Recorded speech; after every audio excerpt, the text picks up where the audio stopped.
to at Plungerman for my sub gift. TRRS drums.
2. Hello.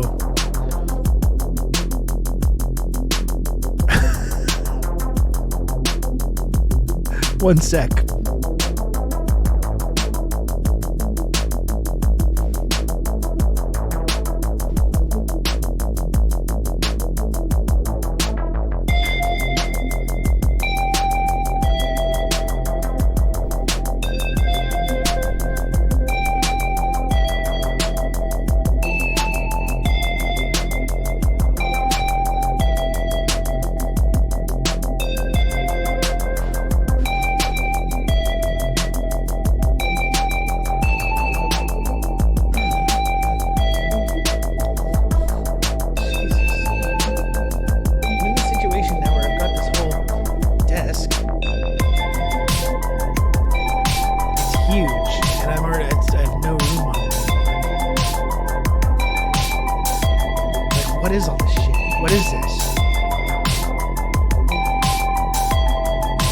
What is this?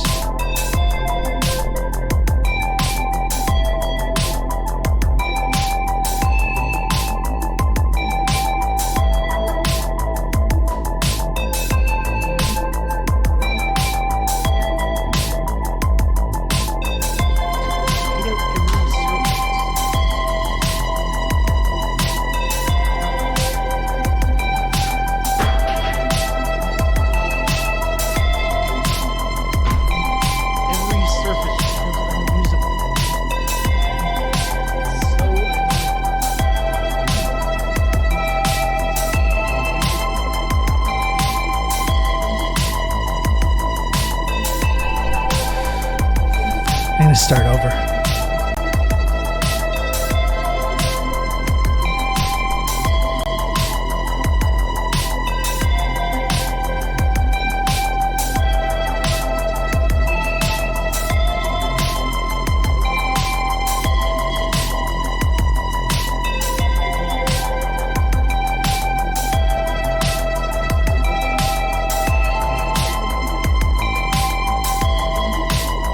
Two, hello. Check. Check 2. It's me for the first time. It's me for the first time.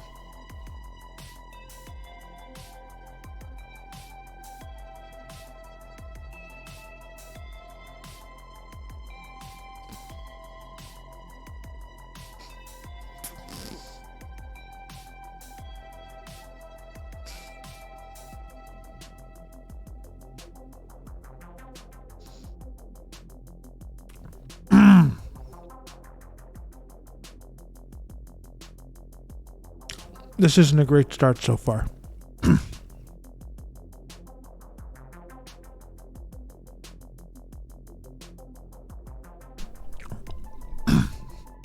Professional broadcaster over here.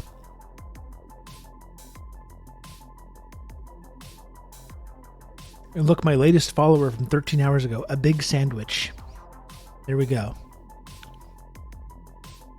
Princess Jasmine. Thanks for 2 months of tier 1. I really appreciate it, Princess Jasmine. Thank you.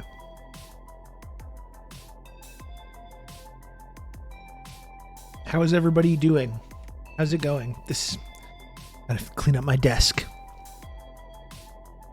C says cluttered your desk while you were sleeping. Somebody's doing it. Somebody's up to something. I tried my mee goreng noodles, but I cut it with an extra brick of noodles. I still gagged on the heat. Really? Maybe the ones that I get aren't that spicy. Maybe there's a spicy version that you got, because I don't find it really spicy at all. It's a little bit spicy, but not crazy or anything. Take away my plate. This desk. As soon as I took the mic, I bent the mic over. It knocked over the ring light. Which is fortunately not broken or anything.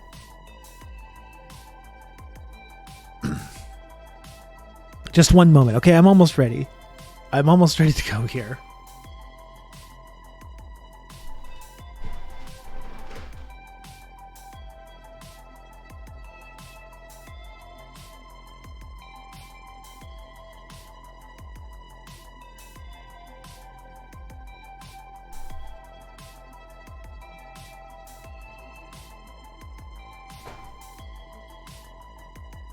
Okay. I knocked my phone into a fire pit while streaming once. Oh my goodness. I know you definitely want to try to avoid that. I think I'm almost at the point where I would like to be able to do a cooking stream. I think I almost have the setup. I have a new phone now. I have a new phone that I think is going to be way better for like if I ever do IRL stuff or whatever, or use that. I think I'm getting to the place where I can do that kind of thing.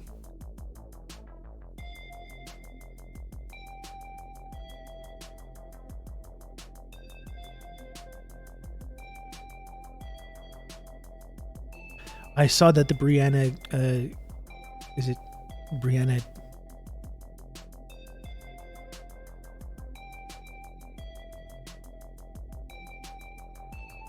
Yeah, I saw that Brianna's trial was starting. I read some of the really horrific text messages that were being exchanged by the Brianna's alleged killers. I can imagine that it's really, really extremely upsetting and triggering for anybody, especially, but for transgender people in particular. I saw like there was even TERFs like trying to deny that transphobia had anything to do with her death.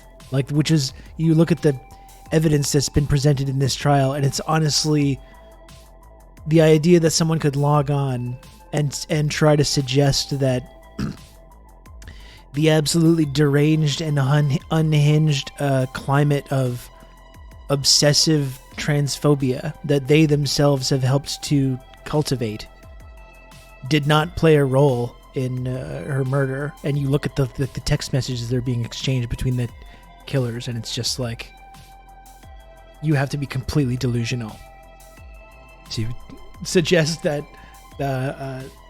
transphobia didn't play a role in her death, because it's really sick. It's really, really depraved.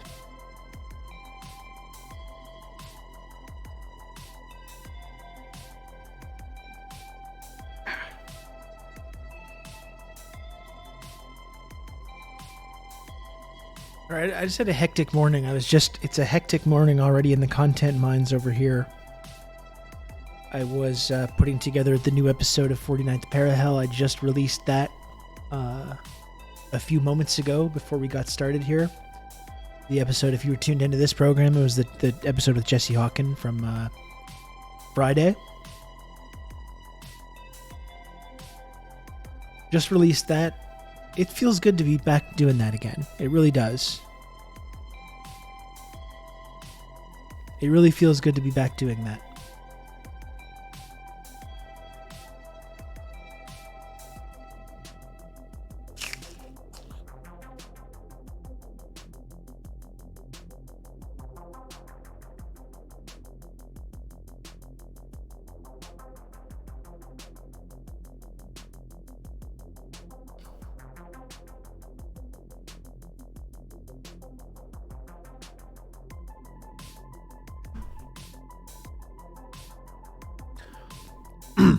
No one buys it. Young people have trans friends. It's like Zionism. The House of Cards is falling apart.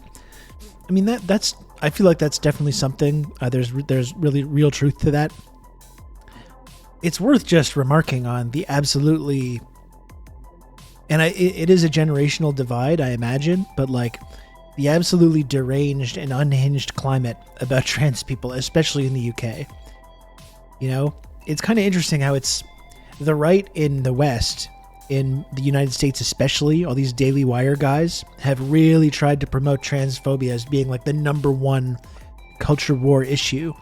And I don't want to say there's not a deranged climate in America. We have all this like anti-trans legislation being passed because all these politicians think this is the big culture war battleground that's they need to fight. But like increasingly they keep running campaigning on that issue and failing miserably.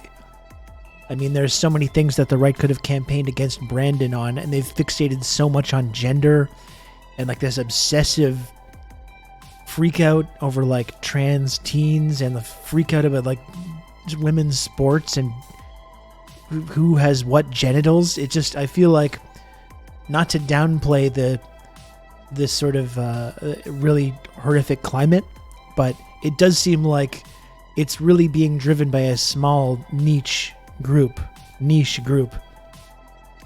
And overall, broadly, people are kind of rejecting the fear-mongering about it. But in the UK, it really is like the climate is just completely unhinged, especially among, it's like the liberal thing. It's like the TERFs, like the labor people, you know? They're the ones that are leading it. It's really bizarre.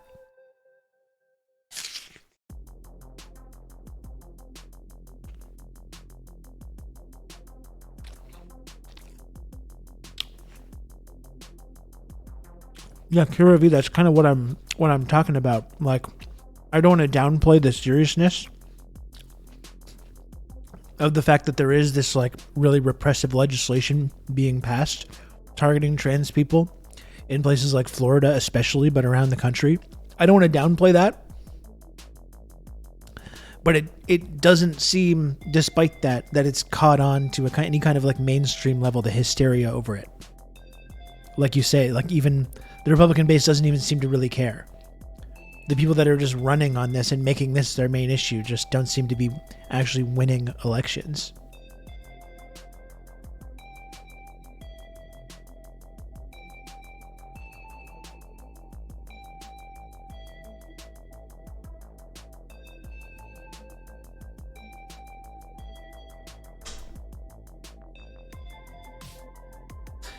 Something that occurred to me as well,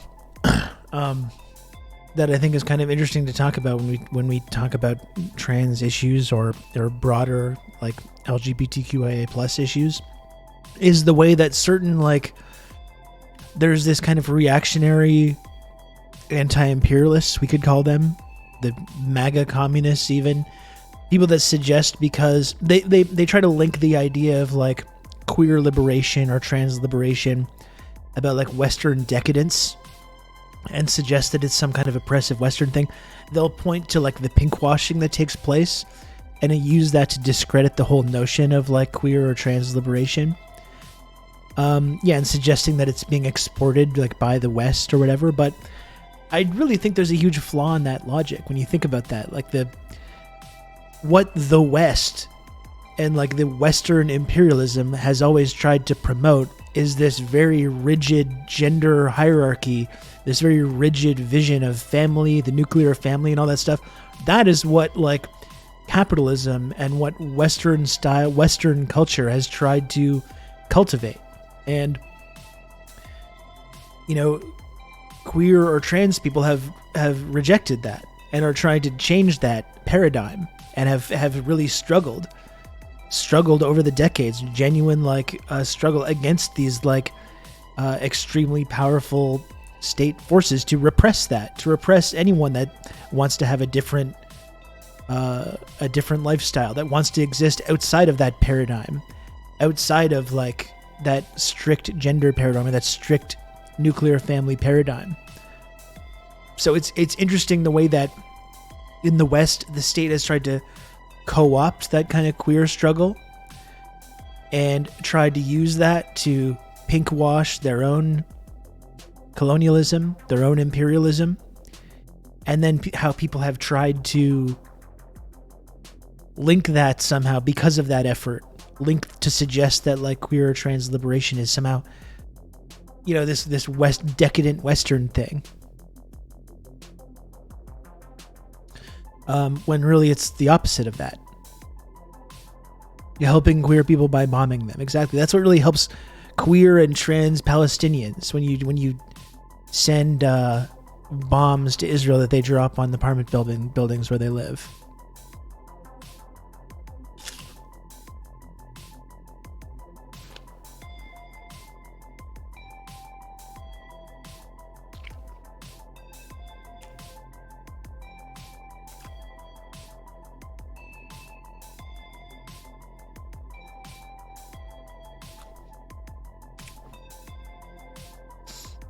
So if a world war starts in 5 years, will trans folk fight? I hope not.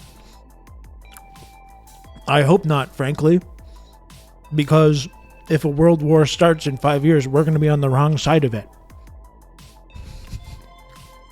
So I hope they do not. That's a funny thing about the whole like trans ban in the military or whatever. And I don't think people should be banned from joining the military for any reason. People shouldn't be discriminated against because of their sex or their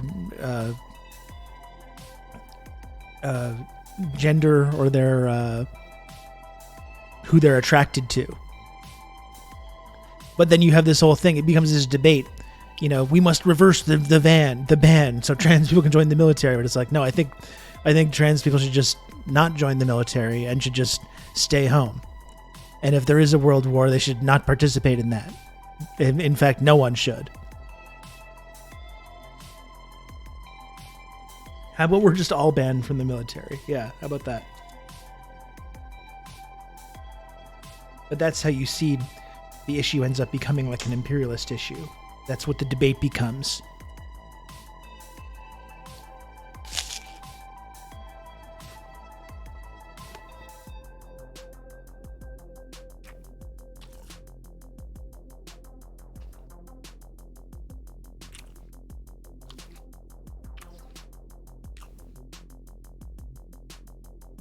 The apple's very good, Pinklon. Thank you. Very juicy. It's crisp yet juicy.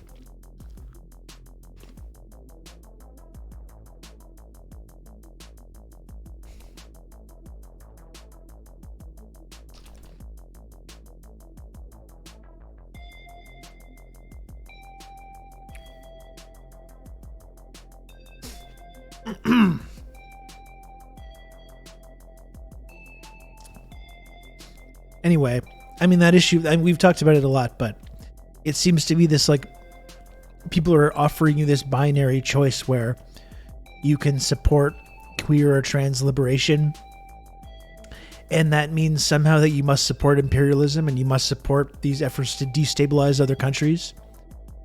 Or you can be anti-imperialist, you can support the global south, you can be against NATO, you can be against the West, but that means somehow you have to frame these issues as being decadent Western boutique issues or whatever, or Western degeneracy. And I'm here to tell you that you don't have to make that choice. You can and should stand alongside LGBTQIA plus people in our own community, in our own society, and also stand against the forces of imperialism. You can do both. You can do both of these things. It's not hard. I do it every day. Who is saying this? I guess this is like the patriotic socialist crowd, the MAGA communist. It's kind of like the sort of culturally conservative anti-imperialists. It's become a whole phenomenon.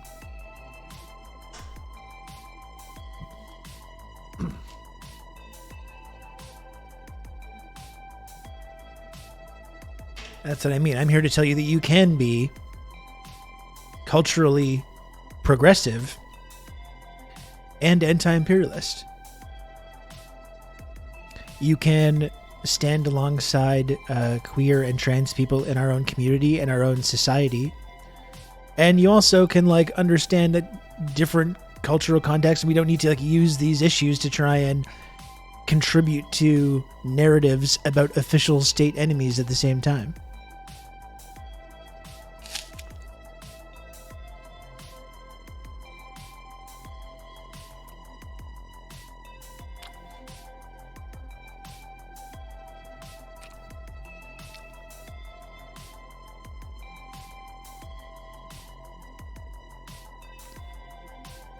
Well, like catalepsy kills, think about the people that have like gone through the full like sort of Russian chauvinist side of things, right? The Jackson Hinkles and those types of people. Because Russia has passed some like horrendous anti-trans legislation and has this very kind of like reactionary and culturally conservative viewpoint. So people are like, I'm anti-imperialist. I support Russia's side of this equation, like when it comes to Russia and Ukraine, for instance. So therefore, I also have to like take on all these similar kinds of like reactionary, culturally conservative viewpoints. When it's like you actually don't have to do that.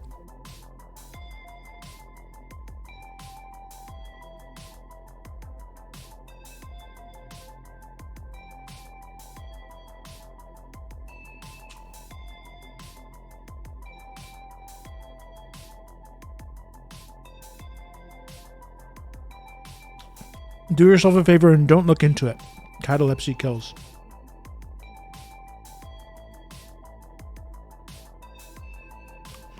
Do yourself a favor.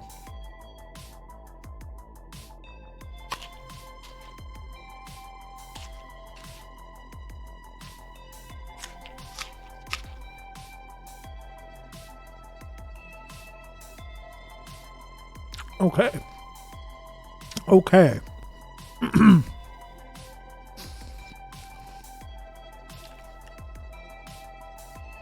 Well, Zema, you say those people haven't broken down the American exceptionalism of their viewpoint. They think that the American empire is uniquely evil, and they take the side of the rest of the world, which just makes for a wonky position. Well, here's the thing. I actually agree that the American empire is uniquely evil. It's the foremost imperialist power by any stretch, and no one else even comes close. And on foreign policy issues, I do take that stand. I do stand with the rest of the world, and I stand against the Anglo-American empire. At the same time, that doesn't mean we need to conform to every other culture in the world that is more culturally conservative, or we need to delegitimize the kind of struggles that queer and trans people have gone through over the decades in our own society. Who have often shown solidarity for, internationalism and shown solidarity with other struggling and oppressed people around the world. So when it comes to geopolitics, when it comes to foreign policy, I do think the American empire is uniquely evil. I do stand with the rest of the world. That doesn't mean we need to throw our queer and trans friends under the bus and adopt these reactionary and culturally conservative viewpoints in order to appeal to this kind of audience. I don't think we need to do that.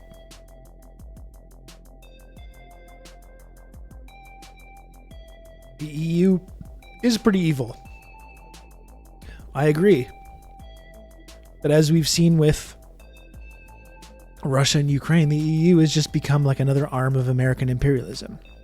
Like the Russia-Ukraine conflict did a lot to bring the EU completely bring them to heel, rather than being some kind of neutral alliance that was free to do business with Russia and other regimes that the US doesn't approve of. And now they've been pulled back into the fold.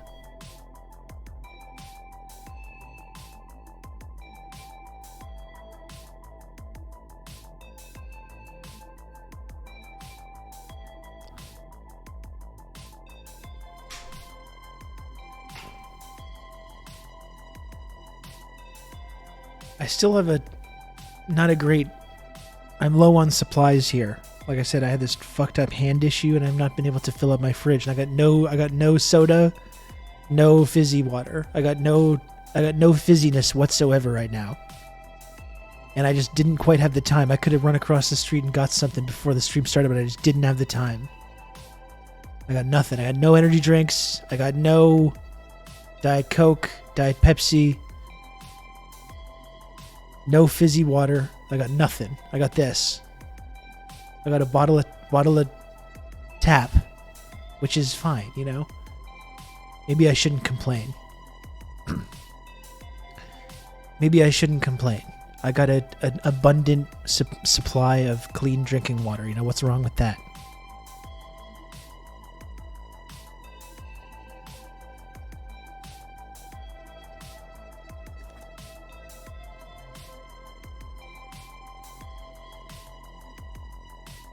I can't order online just to have someone bring me a soda,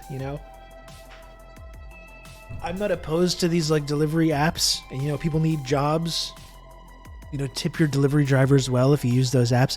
I can't go on an app and find a human to go to literally across the street to bring me a Diet Coke. I think that's just too much.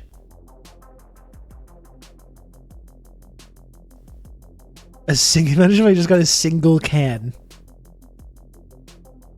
Aren't you in a 15 minute? I'm significantly less than 15 minutes away from a DC. In fact, now that I'm thinking about it, I'm considering just putting on a video and going to get one. I'm not sure. Maybe I can just do okay with just the water. We'll see. I'm really thinking about it. I could be back in 5 minutes.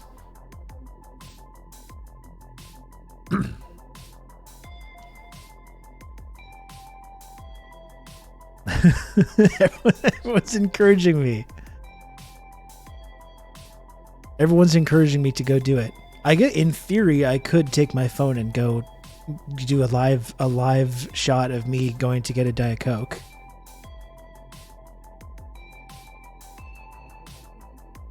I would bring you a Diet Coke for free, and I'm on crutches. Ernalda, I appreciate the dedication. Just because you're here and doing this every day. Well, Ernalda, I appreciate that. That's not necessary, though. That's not necessary. Yeah, I would be in that case doxing my exact location. I don't know if that's a good idea. I trust most people in this community, in this chat with that information, but we never know who's watching. We never know what freaks and weirdos are out there.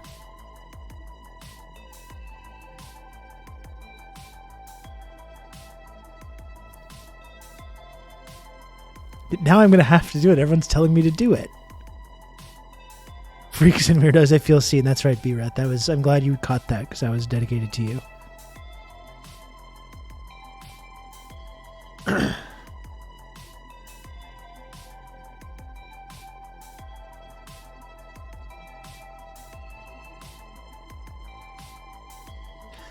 I don't know.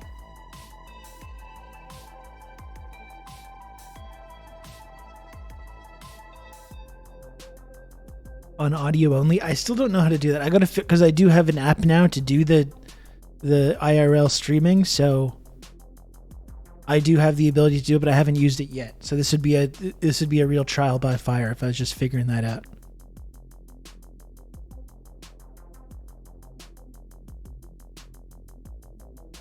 We're not going to do that today, okay?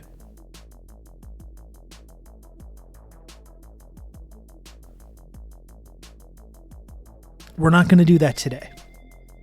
Okay, now everyone's talking to me about this. Now I feel somewhat pressured to do it.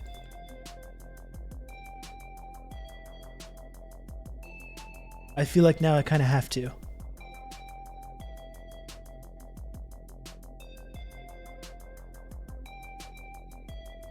Let me just go ahead one more time, and I mentioned the new episode of the podcast is out. We simply use the computer to mark up the size of the account. Diet Coke time. Thank you, Bleep. Thank you, Bleep Lord. Thank you for that. A Coke does sound pretty good right now. It's true.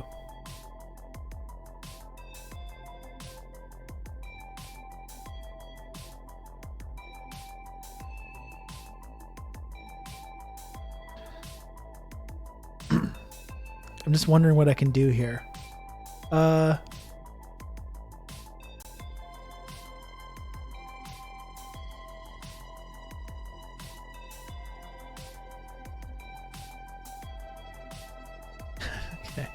Just give me a moment here.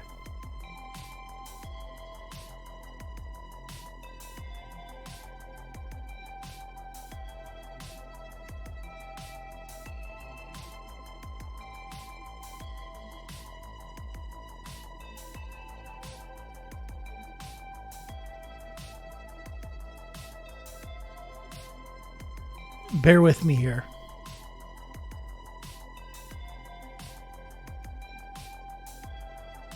Bear with me.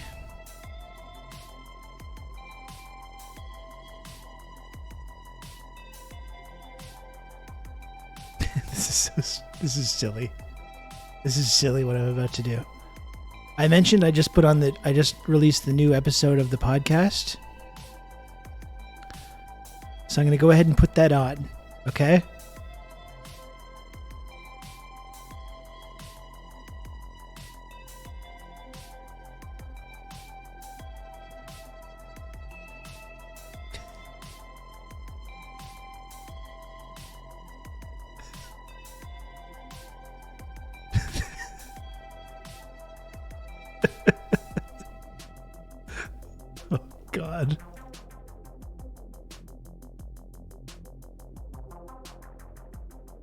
Who's this? No, not that. Not that. This. Okay.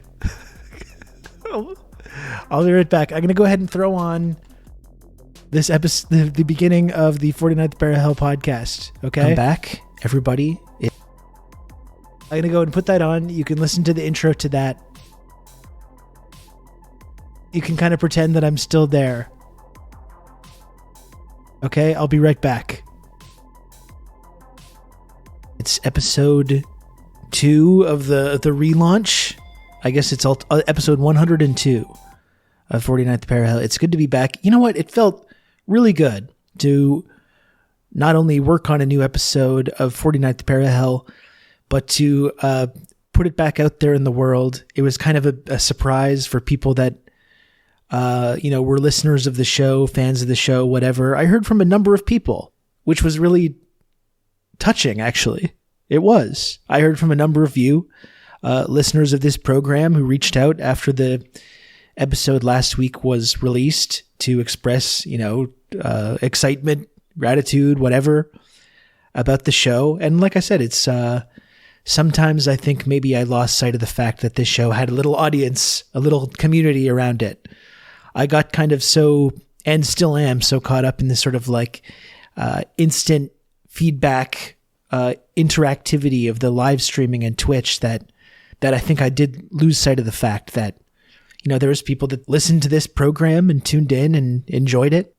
I think when I started this show, when I started recording this in 2018, there wasn't that many of these shows out there in terms of like Canadian, progressive, socialist, whatever you want to call it, podcasts. And, I would like to think I'm just one person. Obviously, it's not that big of a deal. I would like to think that I played a small role in kind of helping to build that community that is now kind of a big kind of thriving thing in Canada, of all the different people around the country making really cool and interesting podcasts, and the journalists and analysts and commentators and everyone out there that's doing that kind of thing. Am I single-handedly responsible for that? No, of course not. Of course not. Am I a hero?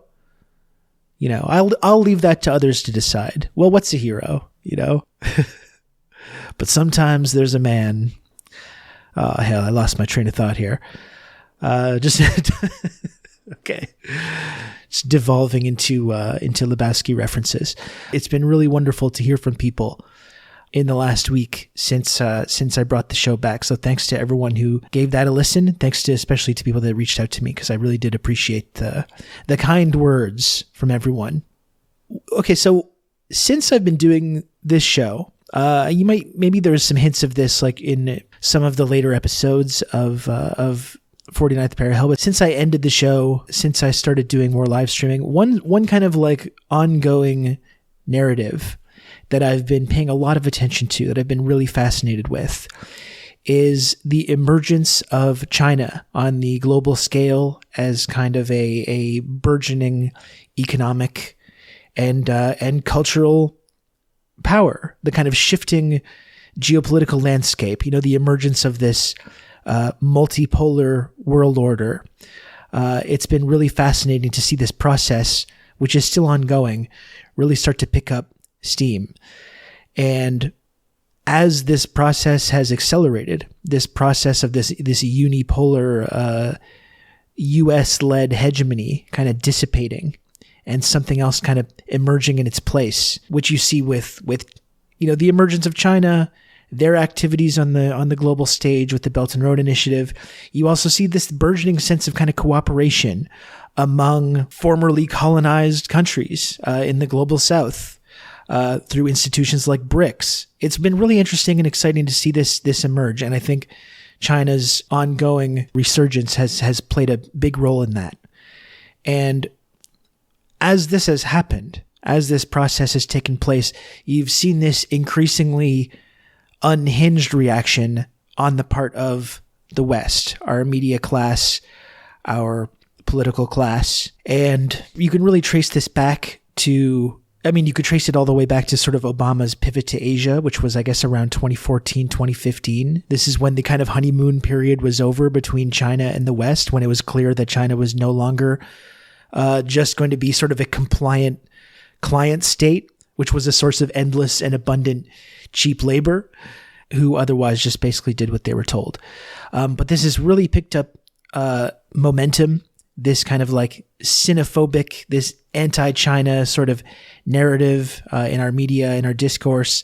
It really started to accelerate around 2018. And I think since COVID especially, it seems like it's just gotten more and more severe. The sort of aggressive posture of our political class and our media class that has featured what I would consider to be a obsessive and I think hypocritical fixation on certain human rights issues that in the West we certainly do not apply to ourselves or our allies the same standard in any way. Exactly why I think a lot of these accusations about human rights ring a little hollow for me, although that's maybe something that we can expand on at another time. But it's resulted also in a lot of really, I think, just unhinged and somewhat deranged, sort of breathless reporting, especially lately over the last year or two, about, the secret Chinese police stations, electoral and political interference. There was, of course, the spy balloon, the very scary and terrifying balloon, which caused an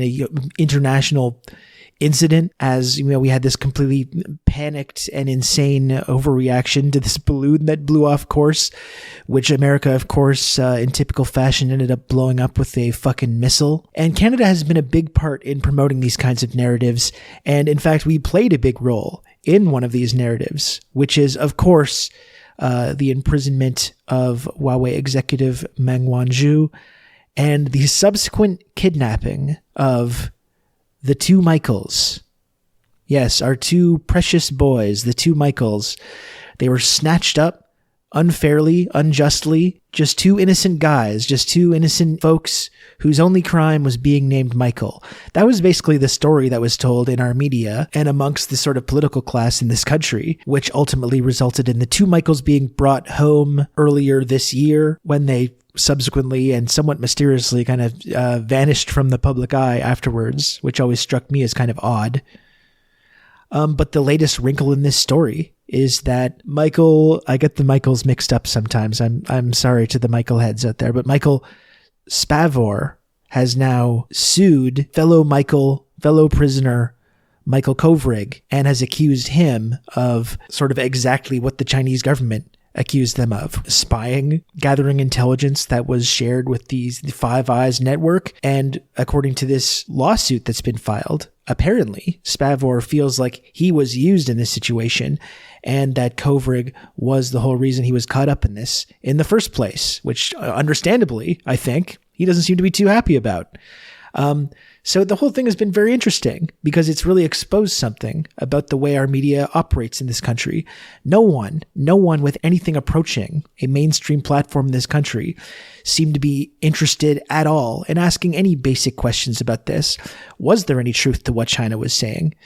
It turns out, according to this lawsuit, that there was. No one asked any basic questions about our two Michaels and what they were doing over there. There was certainly no one that was asking any basic questions about the role that the United States State Department played in initiating this entire situation. There were some people asking all these questions, such as me, yours truly, but for whatever reason, for reasons that I still have yet to totally understand, despite having a fairly large platform in the kind of commentary and analysis that I do, I don't seem to be getting any CBC invites or, any invitations really to opine about these issues in any mainstream media outlets in this country, which is, that's kind of interesting. No, but all our media was interested in doing throughout the ongoing story of the two Michaels, the ongoing saga, was just spinning this kind of fairy tale narrative about two brave, good old boys that were being held captive for no reason by an evil, totalitarian, authoritarian regime. It was extremely ridiculous and embarrassing and frustrating to witness this happening in real time, but it's even more so now that more information about this story has come out that directly contradicts this narrative, and which, if it is true or accurate, shows that, in fact, China was being a lot more honest about the situation than our politicians or our media members were being. And I mentioned how immediately after returning home, and I found this very suspicious, the two Michaels kind of faded from public view, and all this sort of media activity that had been happening in conjunction with this story seemed to just go away overnight. But I'll tell you one person who never forgot about the two Michaels. He never forgot about the two brave boys, our two precious boys. It never gets old, this meme of talking about this. You know, they talked about them like they were two little kids that fell down a well or something. This is what our media is in Canada. It's really stupid. But there's one person that never forgot about our two brave boys, and I think you could describe Jesse Hawken as, I would say, Canada's foremost Michaelologist. He never stopped talking about this. He never stopped holding people to account when they would dare to impugn the integrity of the two Michaels. Yeah, that's right. It's Jesse Hawken of the Junk Filter podcast, someone who I've had a very fun time over the last couple of years riffing with on this subject. He's going to come on the show in just a few minutes to talk about this story, what it says about our media. Is this just a case of the lying, lamestream media in Canada trying to turn Michael against Michael? Is that what's happening? We don't know. Many people are saying different things about this story, and Jesse and I are going to get to the bottom of it in just a few moments. I would just like to remind everyone that this show is part of the Harbinger Media Network. It's Canada's foremost progressive media network featuring... Okay. Yeah. There we go. That was the intro. To the latest episode of 49th Parahell.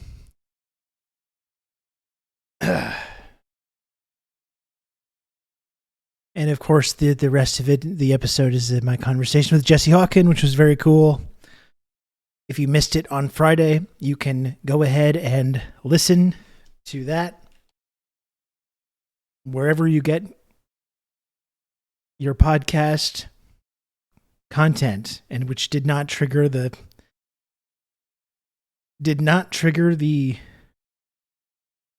Nightbot thing, the command. The Michaels is a good saga. Oh, there it is. Do you want to start a 49th Parahell chat on the TRRS Discord? Maybe people are interested. It's funny because there used to be a channel on there for that exact purpose, which I think got retired. I don't know if we need a new channel, but perhaps we can start a thread in the parasocial zone. Or we could start a side thread in the TRRS channel or something like that. I don't know. But we can find a way. We can find a way for people to talk about that. I'm on audio only. I'm just realizing we're listening to 49th Parallel.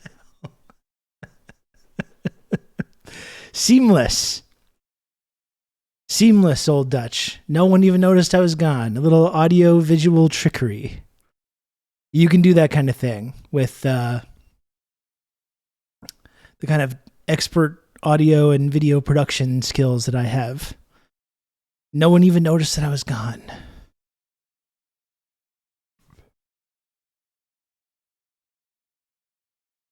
I also listened to the Solo Insurgents recently. Someone say there's such a thing as too much Rob. I said maybe they're right. I don't think so. I don't think that's true. I don't think that's accurate.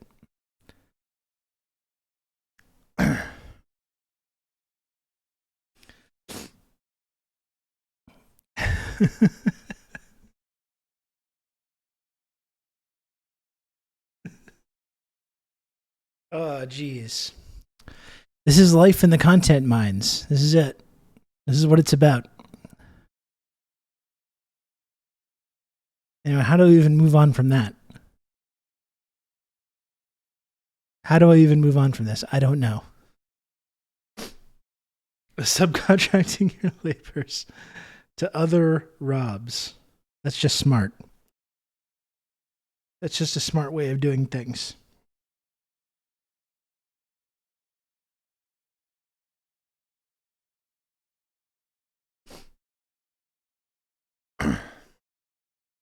The Rob multi-level marketing scheme. Well, that's it. The more you subscribe and the more you support the friendship triangle system, it unlocks new and exclusive ROBs that you didn't even know about. Unlocks brand new and exclusive ROBs. Is this a cult? No, it's not. No. No, it is not.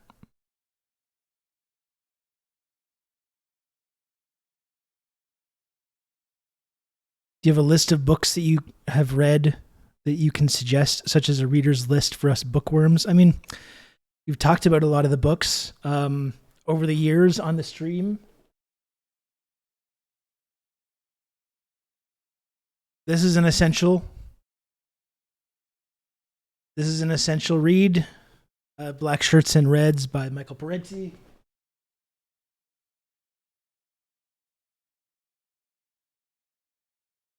I would recommend The Jakarta Method by Vincent Bevins.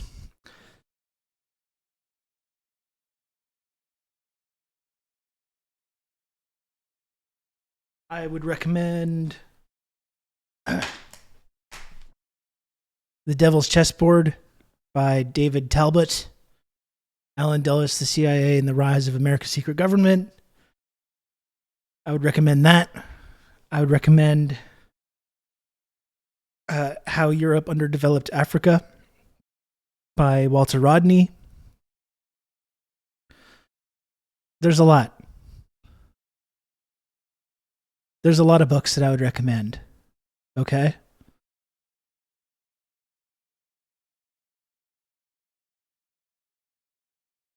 The book is actually not. It's in the other room. The book is in the other room right now. So I couldn't do the bit, even if I wanted to. Which I do, actually. Which I kind of do.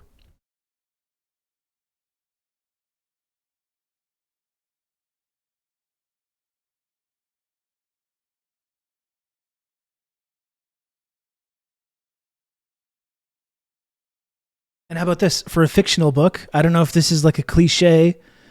I don't know if this is a cliche selection, but I think everyone should read For Whom the Bell Tolls by Ernest Hemingway. I don't know if this is like a bro literature thing to recommend, but this book absolutely fucked me up, and it will fuck you up too.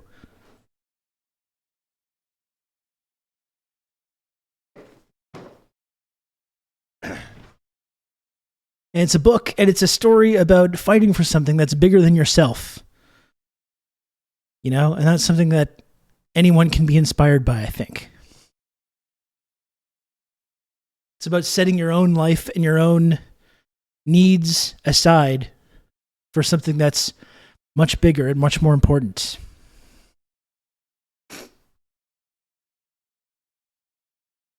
I hate the men's novels red flags discourse.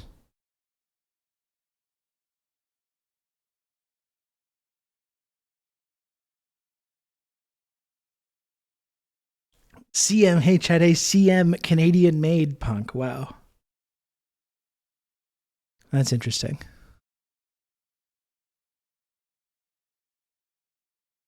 Emotions are running high. Emotions are running high right now over certain individuals in the pro wrestling world. I wasn't blown away either, Sean. It was a very it was a boring promo. It was a boring promo last night, but I'm interested and excited to see where it goes, though. I'll tell you that much. That's just what I would say about CM Punk. We don't need to get into the big thing about you don't need to like the guy. Whatever. You love the guy, hate the guy. You can say that he's lost a step in the ring. I think maybe 10 years ago he could make that claim to be one of the best pro wrestlers in terms of the actual wrestling part. He's gotten older. He's been through a lot of injuries. I think he's lost a step in that regard. Still someone that I think is one of the best pro wrestlers overall to ever do it. Someone who gets people talking. Someone who has been a part of some iconic and really memorable angles over the last 10 years.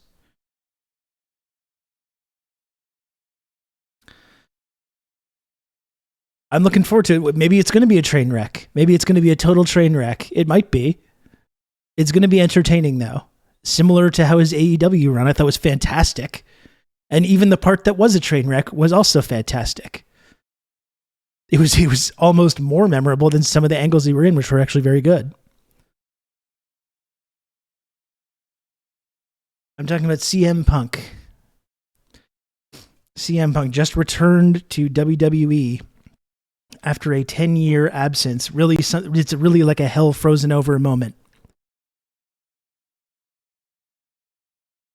A few years ago, the idea that he would return to WWE was just completely unthinkable, and now the unthinkable has happened.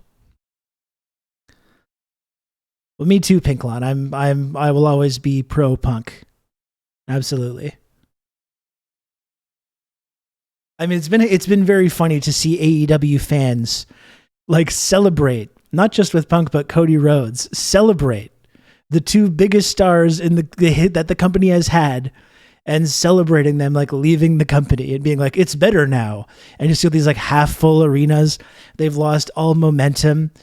They've like, it's just, you know, it's really funny. Like whatever momentum that they might have had to actually be a real competitor, which a year or two ago felt like it was a real thing, a real possibility. And now it just seems like a total second-rate kind of B-list promotion. And AEW fans are like, this is good, actually. I'm glad that this is what happened. He looked so surprised when he came out because there were fans on the camera side.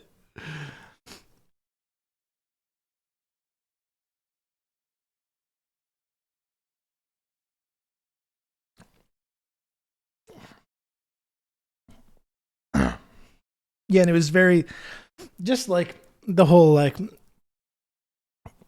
I'm home, I love you guys down here in Nashville, like all the classic babyface promo tropes got brought out. I think there's going to end up being more going on, something more interesting going on. As it says in the theme song, you know, the mirror speaks and the reflection lies, or something like that. I'm excited to see where it goes.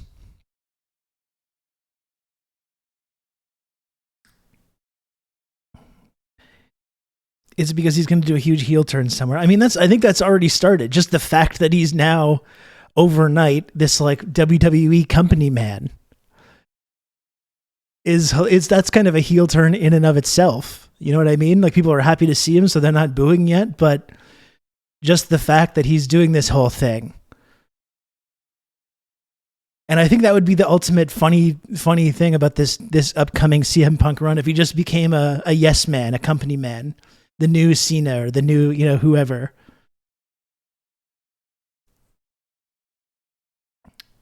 Anyway, I'm looking forward to see where it goes. We don't need to spend too much time on Pro Wrestling Corner. We don't need to.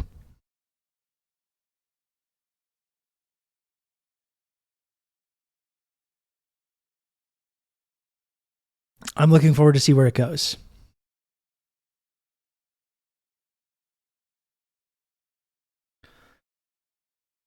Anyway, well, I guess maybe we should get into talking about some stuff. We're going an hour into this. Like, let's take a look at YouTube and see what YouTube has to offer us here. I didn't have much in the way of a plan today.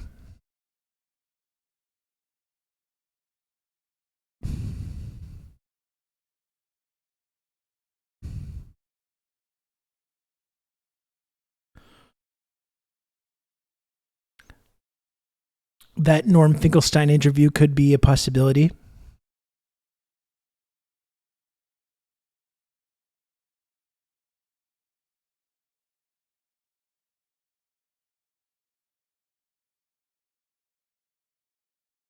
The Norm Finkelstein breaking points thing, that could be good.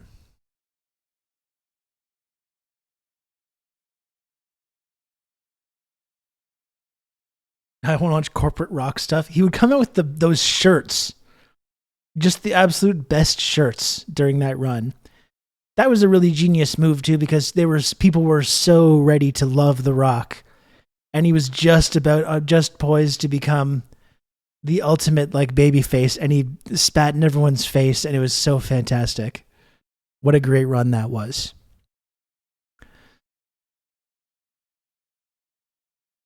The whole Mick Foley Survivor Series thing, that was great.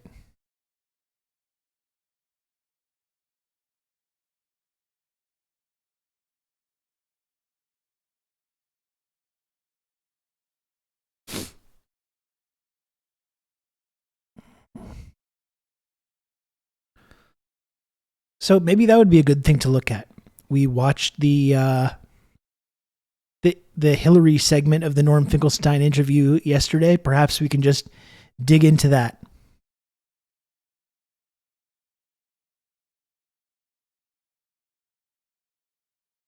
Hey guys, hope everyone. What do you think about that? We got two things. We got Useful Idiots with Gabor Mate and Cornel West. That could be kind of interesting.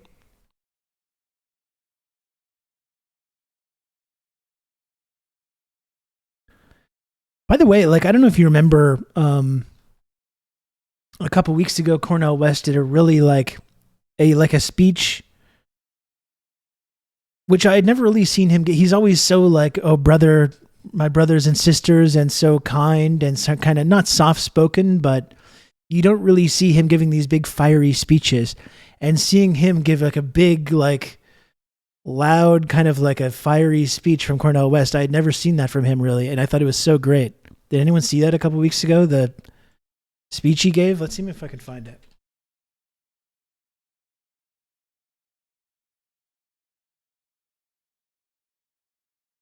From a people for 400 years have been terrorized, traumatized, and hated, and we dish out love warriors and freedom fighters every generation, which means that we stand in solidarity with anybody who's occupied, anybody who's subjugated, anybody who's exploited, and that's why we focus on Gaza at this moment, because a genocidal attack is taking place. Yeah! 10,000 dead and 4,000 precious children. And don't let anybody tell you that because you love Palestinians and Palestinian babies that you hate somebody else. It just doesn't follow what our brothers and sisters. We don't hate Jewish brothers. We don't hate Jewish sisters. We don't hate Jewish siblings. We hate a vicious Israeli occupation. We hate a vicious siege against Gaza. And the least we can do at this moment of overwhelming barbarity is have a ceasefire. And yet you got these cowards in Washington, D.C. talking about a humanitarian I would like to see more of this pause. from him. Please get off the crack pipe. Wake up. See the humanity of precious Palestinian brothers and sisters. And the American empire has the nerve in this building to veto a humanitarian pause with our precious Palestinian brothers and sisters being bombed. What kind of country are we?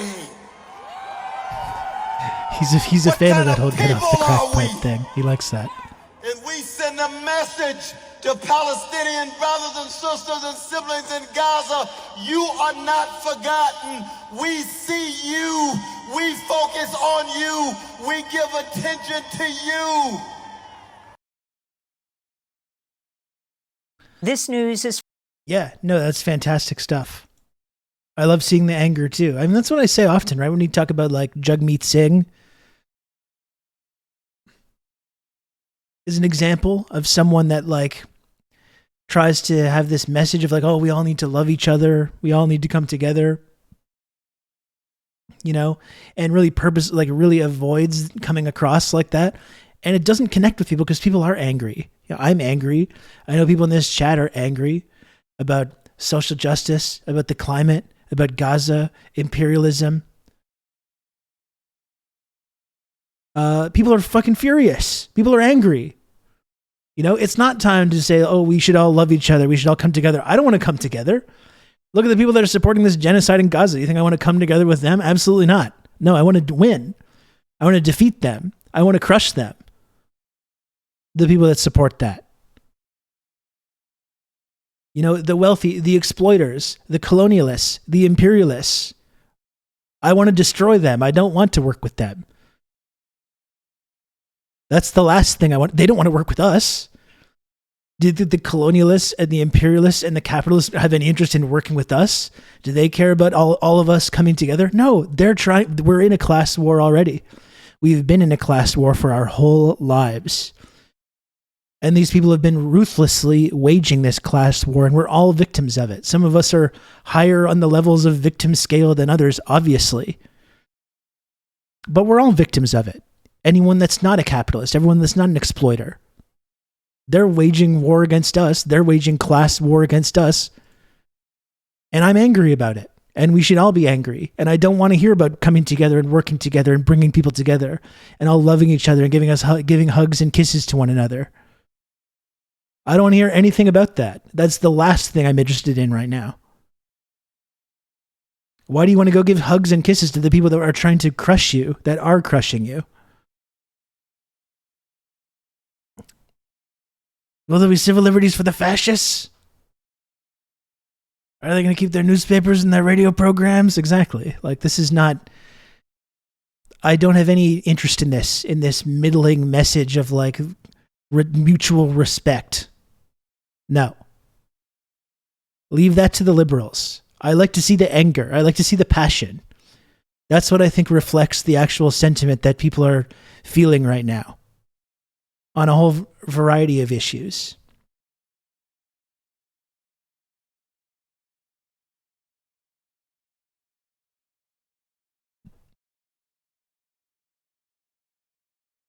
So a couple things that we can look at today. There's a clip on YouTube of Cornel West and Gabor Mate speaking with one another. I'm sure that's pretty interesting. There's Alan Dershowitz.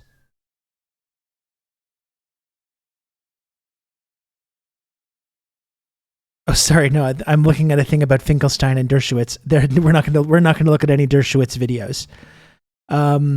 There's Norman Finkelstein on the Breaking Points program.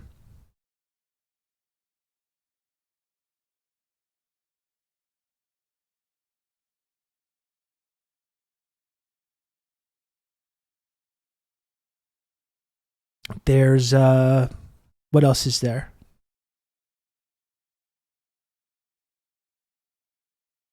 There's probably some breakthrough news stuff. There's a number of things that we can take a look at.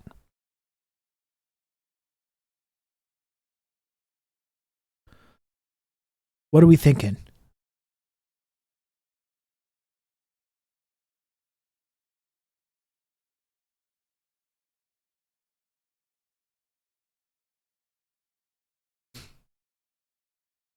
Cornel West seems great. Too bad we all got to vote for 99% Hitler instead. Yep.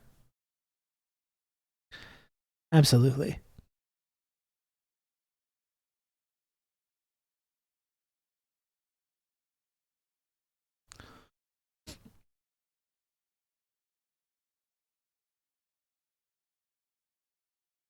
You see Vincent Bevins had an appearance canceled because of his pro-Palestine stances. Yeah, absolutely.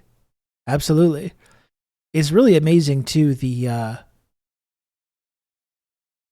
free speech warriors, the cancel culture warriors. When they see these things that they've been fear-mongering about actually happening, people are like losing their jobs, getting talks canceled, being targeted for their speech, for their political views. And the campus, especially on college campuses, these people, the free speech cancel culture issue on college campuses, they're all like, we got to shut down all these pro-Palestine campus groups. The very same people. It shows you how hollow all those complaints about free speech and cancel culture always were. They're in the front lines of like begging for people to be canceled and silenced and censored right now.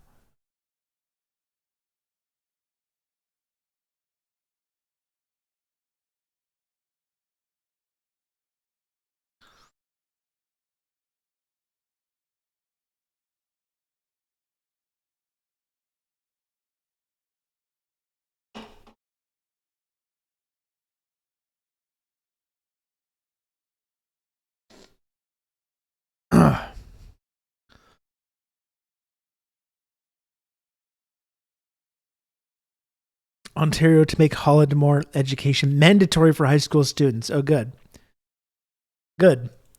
We might as well, in our Nazi sympathizing country, let's totally legitimize double genocide theory and start making sure we incorporate that kind of Holocaust revisionism and denialism into our education curriculum. Definitely. That sounds about right. Hey, Doc, how's it going?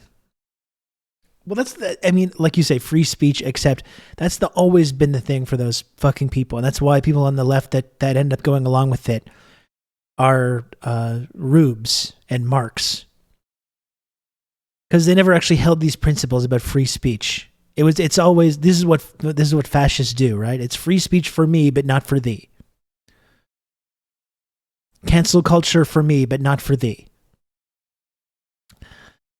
They want to shut down anyone that's fighting on behalf of oppressed and colonized people. Anyone that's against the West, that's against imperialism, that's against capitalism. Silence those people, and they want full ability to say whatever racist or homophobic or transphobic or Islamophobic or xenophobic reactionary dog shit they can spout. They want full ability to spout whatever they want. And they want full ability to crush dissent to any of these ruthless systems.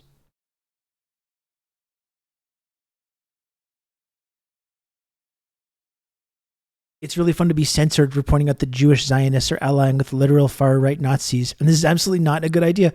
Not even censored, Sean, but like bringing a sign to a pro-Palestine protest that has a swastika and a Israeli flag to indicate the links between these two ideologies. And then people say, you have a Nazi flag because you like Nazis. And like people are getting arrested. Like it's nuts. It's absolutely nuts.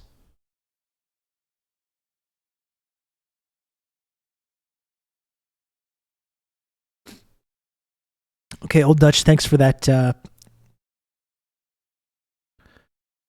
Thanks for that disclaimer.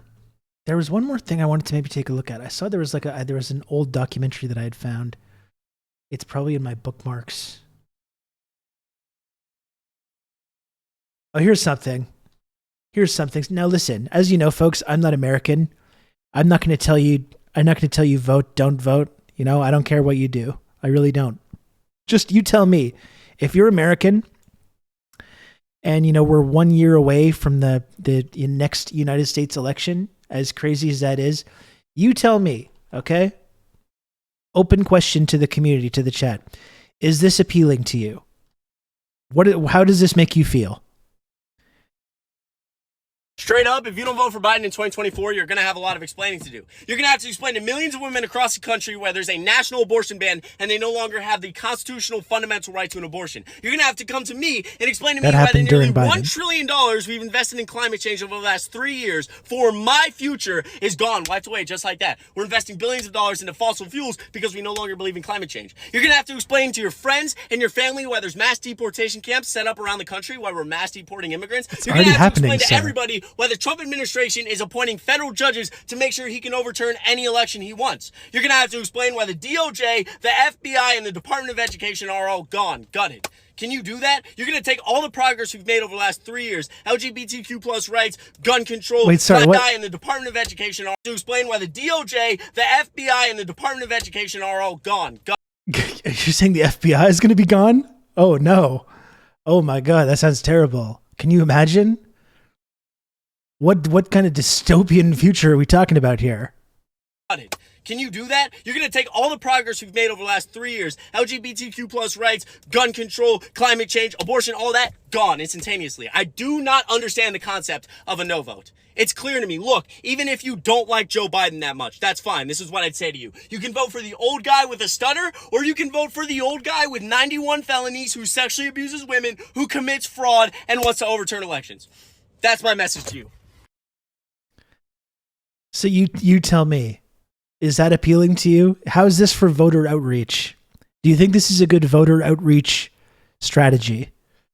Having Zoomers in like $100,000 automobiles fucking screaming at you about all the things that are going to happen if you don't vote for Joe Biden, which many of which have already happened. He's talking about, you're going to have to explain why there's a national abortion ban. Well, maybe Joe Biden should explain that because that's happening right now. And he's the president right now. There's going to be deportation camps and mass deportations, again, happening right at this very moment, happening right now currently. In addition to the genocidal bombing campaign that Genocide Joe is supporting.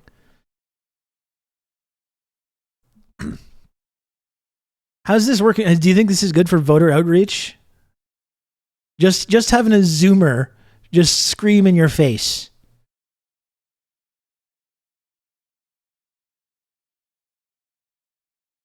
Does that make you more or less likely to vote in the next election?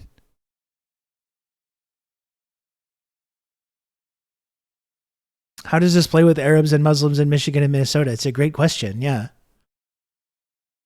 You're selfish. You're selfish for not voting for Joe Biden. You're selfish for saying when the United States government supports a fucking horrendous, horrific, genocidal, mass murder campaign against Palestinians, you're selfish for not voting for that anyways, with zero preconditions.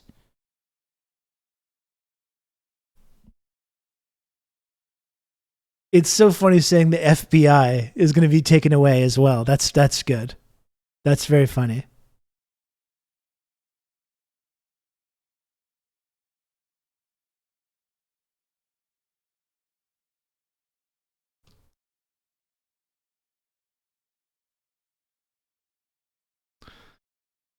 It's amazing because they're like, this is not like a isolated incident. There's just like this. There's a whole like contingent of like social media influencers, Zoomers, and some older people as well that are coming out here a year before the election in the US, a year before, and browbeating people, screaming at them, talking about all these horrible things that are going to happen. Talking about all these horrible, terrible things that are going to happen, many of which have already happened.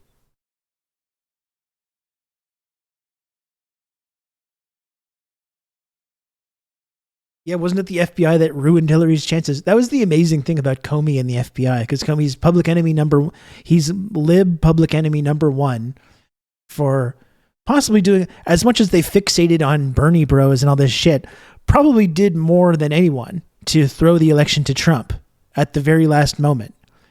And then immediately he says Trump bad, and then he becomes this like hero of the resistance. Like these people are not bright, honestly. I hate to say it. These people have the brains and the short-term memory of a goldfish. They immediately embrace this man as being a hero of the resistance.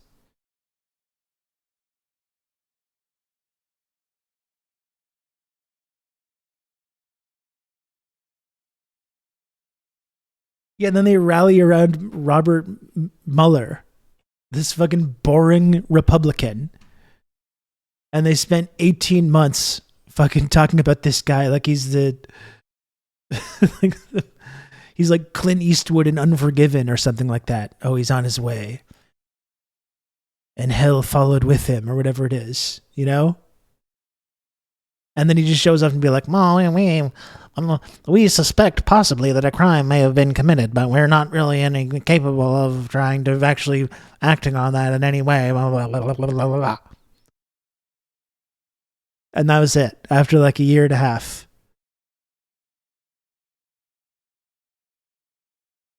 After a year and a half, he comes out and goes like, oh, not much going on.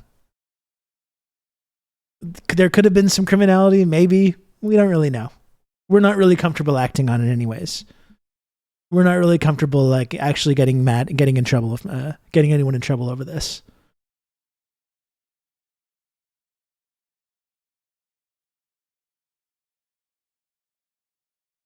Wouldn't Hill Dog have been better for the deep state? Why did they have Comey do that so close to the election? Well, I don't know. I mean, it's like it shows how completely when these people are so reactionary that they don't act rationally.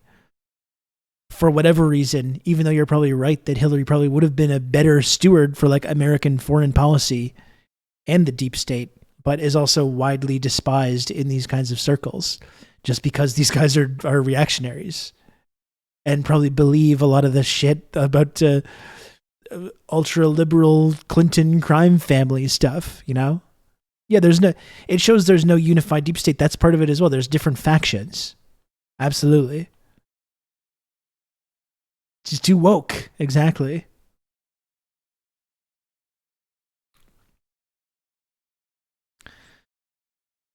Yeah, who knows? But I think this is funny though, getting this kind of message already. This kind of like this browbeating. This video is really actually amazing to think about as well. The climate stuff. They invested $1 trillion in climate.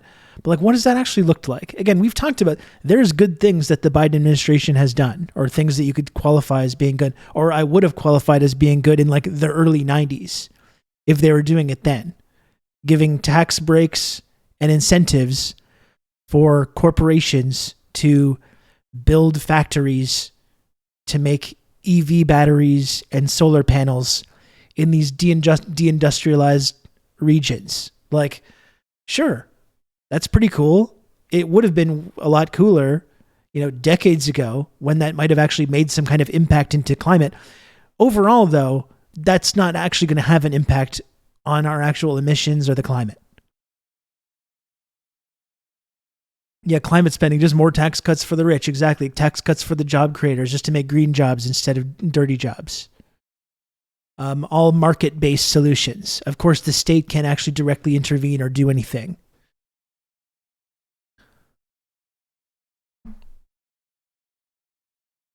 Conveniently left out the whole concentration camps and the border. No, he didn't leave it out. He said that's going to be something that's going to happen if you don't vote for Joe Biden, ignoring the fact that it has happened. Like we've covered on this show and on the Insurgents podcast, the whole like Stephen Miller extremist reactionary immigration policy has been more like maybe with some of the most vicious cruelty turned down. The cruelty knob is turned down from a 10 to a 9.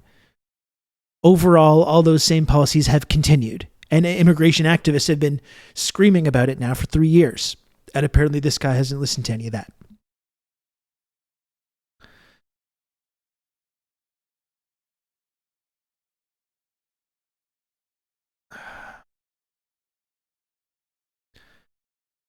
Like, just say that things are pretty okay for you and people in your economic bracket, and that's all you care about. Well, again, he's in like a luxury car while he's doing this rant here.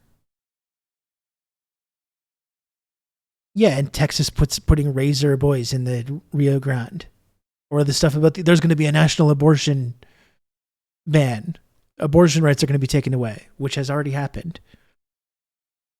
And we're seeing even in red states, abortion rights are being actually protected. It's another one of these issues that I think a lot of people do want to protect and support. And that is happening without people voting for Joe Biden. That's happening for people just showing up and voting in general and voting for like abortion rights access when those issues are presented on the ballot.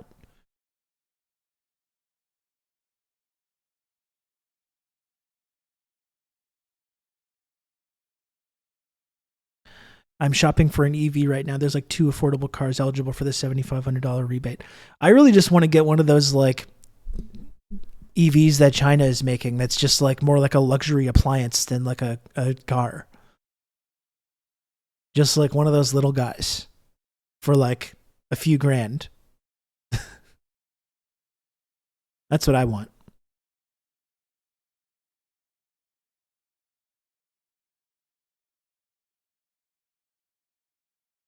I just want to drive a toaster. Exactly. Just give me a little fucking little box. Can drive around in.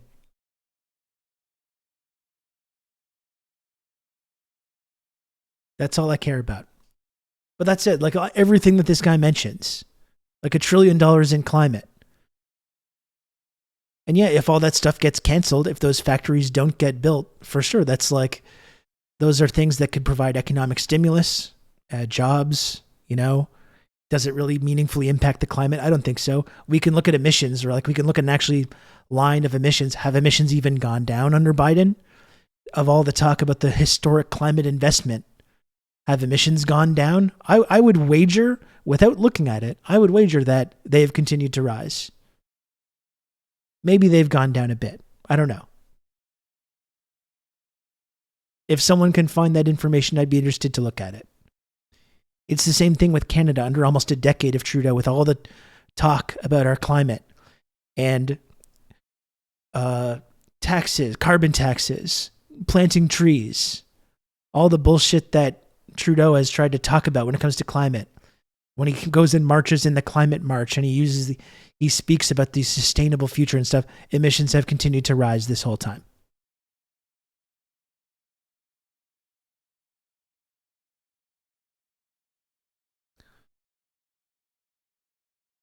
You should set up an import business for Chinese EVs. You could be the next Spavor. It's probably a pretty good idea. I'm sure they're going to be banned.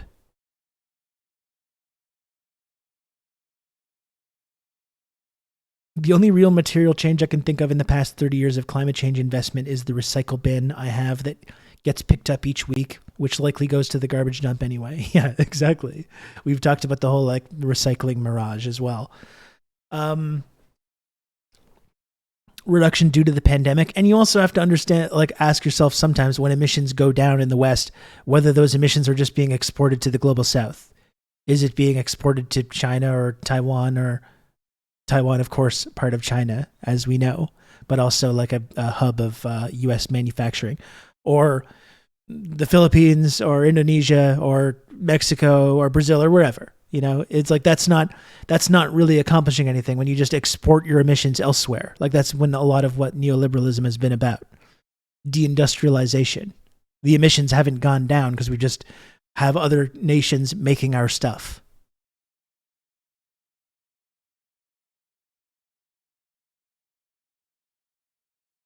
It'll be the height of irony if China saves us after decades of Western pricks saying China's clearly the problem, look how smoggy they are. I mean, look, that's what we talk about often, right? It's like not only have we exported our emissions there, and that's one reason why they're the biggest emitter, but the investments they're making into solar and wind power and renewable energy completely overlapping anything that anyone is doing by a large margin.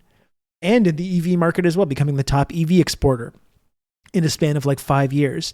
And on top of that, building huge transit projects both in China and around the world, which get people out of cars. They're doing so much more than anyone. It's incredible.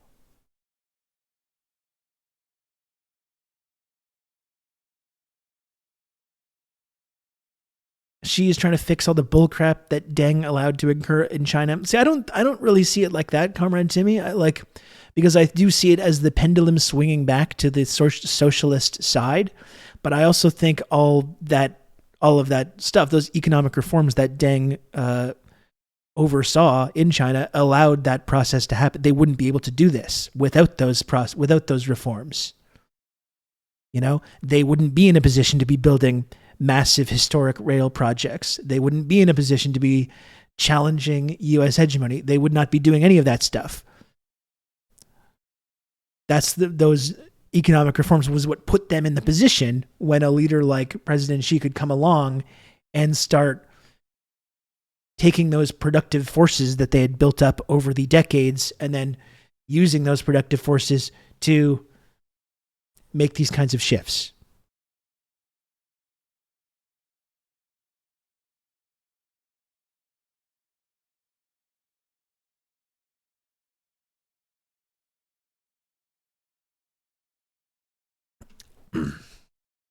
Yeah, Dave, and that's the thing. That's why I think a lot of people were very skeptical about China, including people like Michael Parenti, who you respect a lot. In the 80s and 90s, were very, very skeptical about China's role in the global economy.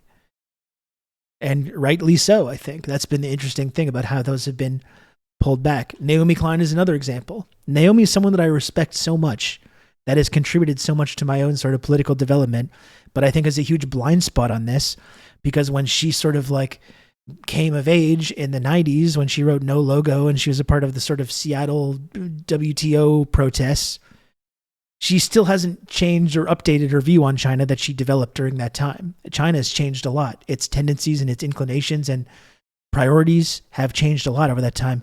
And people like Naomi Klein are still stuck in that 90s period, talking about it like it's the techno sweatshop of the world, or whatever she calls it, you know?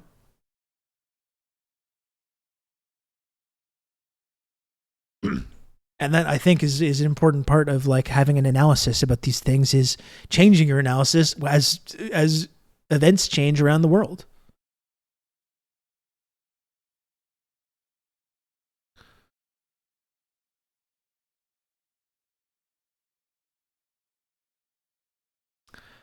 I just know that Deng allowed a lot of exploitation of labor and land, but did the correct thing by not opening up the country entirely to the forces of capital accumulation. And I think I would argue that, like, even if you look at those kinds of things, and a lot of it is undeniable, but you can look at those things and just ask yourself whether there was a way of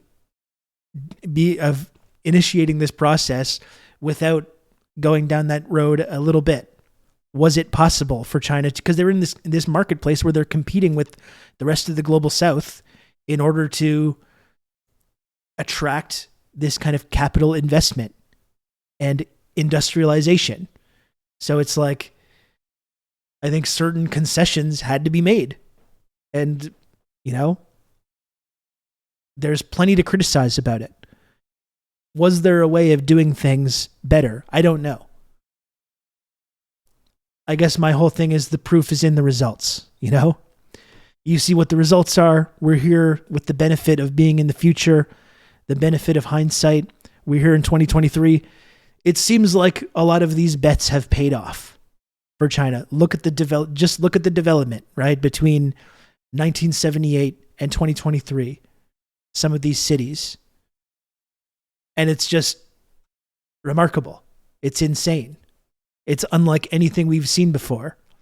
This extremely rapid development process.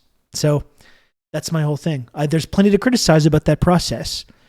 People were exploited. Absolutely. Would that process have been possible without making these kinds of sacrifices? I think that's the question.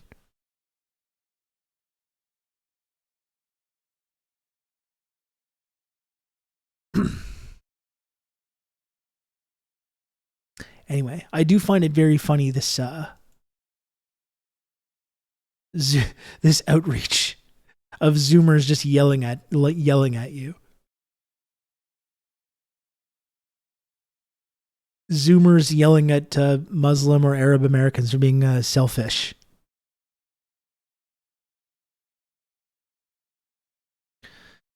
Look at Deng's results and look at ours in the West. I mean, exactly. Like, look at our cities over those 30 years. They're all just deteriorating. There's nothing's being built. There's no new infrastructure. Everything's just getting old. Everything's getting old and decaying.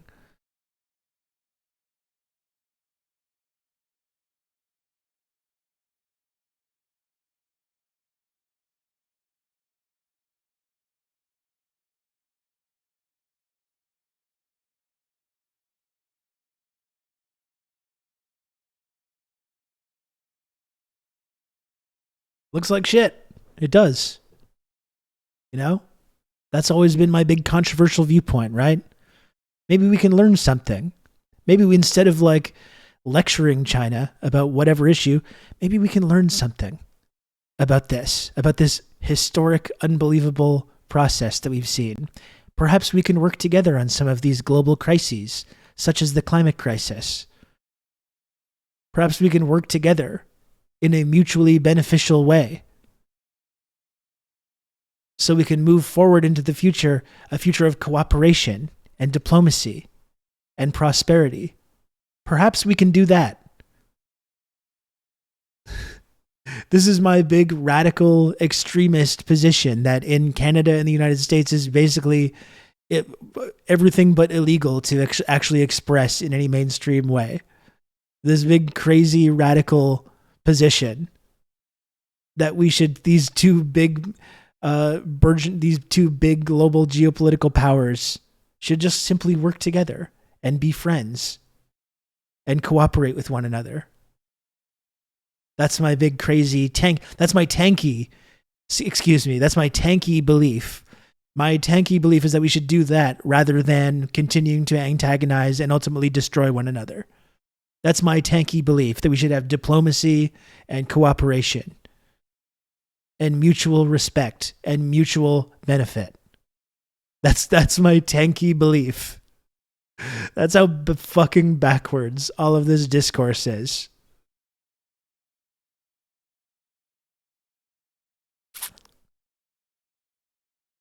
Mutually benefactory cooperation, not mutually assured destruction. Regime pilled. What's so bad about that?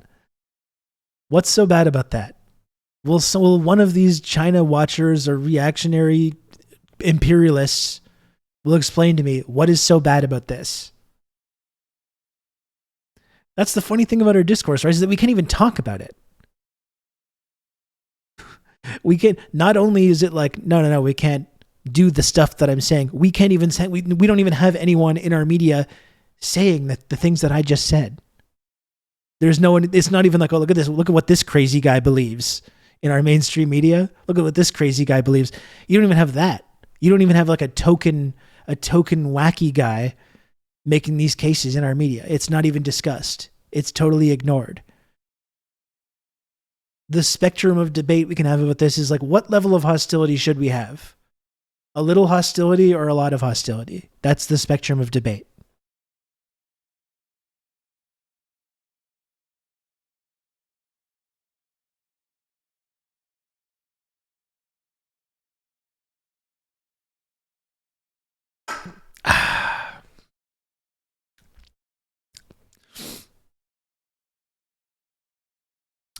It's America. There's going to be war. Just need bipartisan agreement about who with.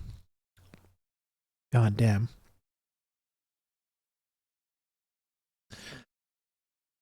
Peace is a rich fat guy paying someone to put a boot on your neck. Mutually beneficial understanding is commie shit. Wild. I mean, it's the same thing in the last Cold War, right?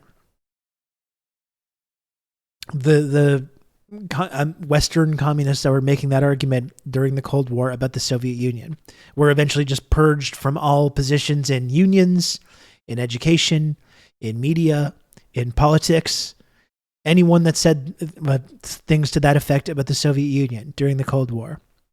Let's not try and destroy each other. Let's work together. Let's cooperate with one another. You can count on me. You're going to have good old Rob to talk you through all this. This is not me joining a pyramid scheme. Absolutely. Butt Nerd 69. Thanks for 7 months. And you're absolutely correct. It's not.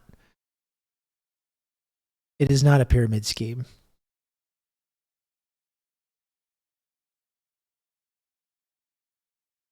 None of these Western communist ideas seem to work out. It's kind of cringe. Yeah, it's so frustrating.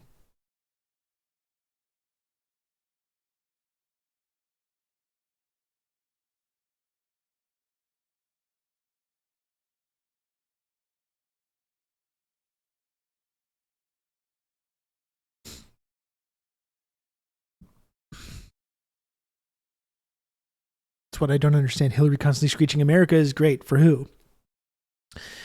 Yeah, I mean, it's really a mystery why these like deindustrialized communities in America have just stopped voting for they've either stopped voting for Democrats or they've started voting for Republicans. Just a total mystery why that has happened. And then you have Hillary Clinton campaigning in 2016 saying America's already great. You know? America's already great. No, it's really a mystery why these communities do not any longer vote for or support liberals or the American or the Clinton family or the Democrats.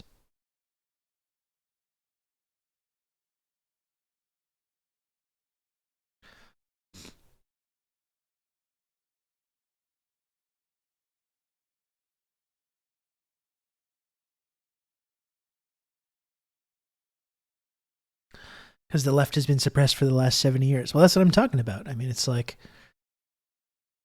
anyone during the Cold War that advocated for mutual understanding, mutual benefit, cooperation, diplomacy, anyone that supported the Soviet Union, anyone that identified as being a socialist was purged from like every one of these mainstream institutions.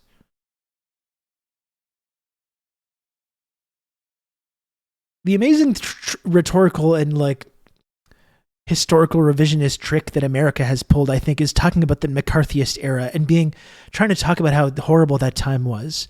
We remember this McCarthyist era where people were being put in front of committees and asked about whether they were socialists, and people having their speech and their political tendencies like criminalized.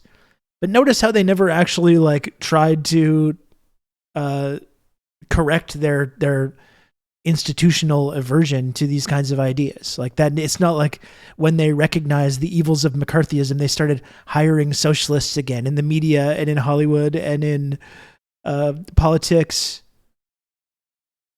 or in the unions. You know, the purges stayed. You know, let's keep the purges in place, but we're gonna stroke our chins about the difficult times of the past. That's it. You know. We're not going to do anything to undo any of the damage that was done, but we're going to say, that was very bad that happened. So glad that era's over now. Exactly.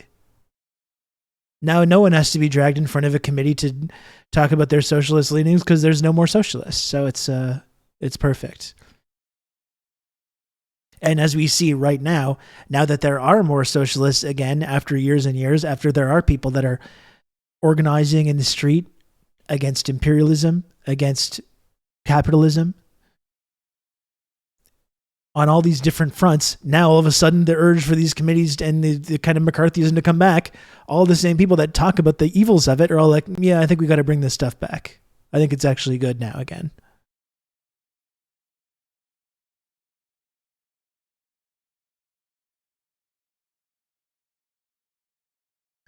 McCarthy famously got the wall and the country did a total 180, I think is what happened. Well, that's it. That's right. I mean, all the people that in the last couple of years, there's been this like McCarthy rehabilitation project. There's all these people that are like, he was right. Not only was he right, but he didn't go far enough. That's like a common viewpoint now.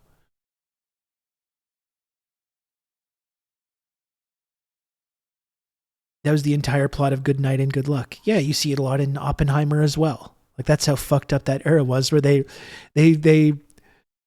accuse people like JFK of being communists, like anti-communists. They accuse them because they're not murderous enough and barbaric enough. They get accused of being communists. The guy that helps them build their super weapon to initiate the Fourth Reich, they accuse him of being a communist. You know? Absurd.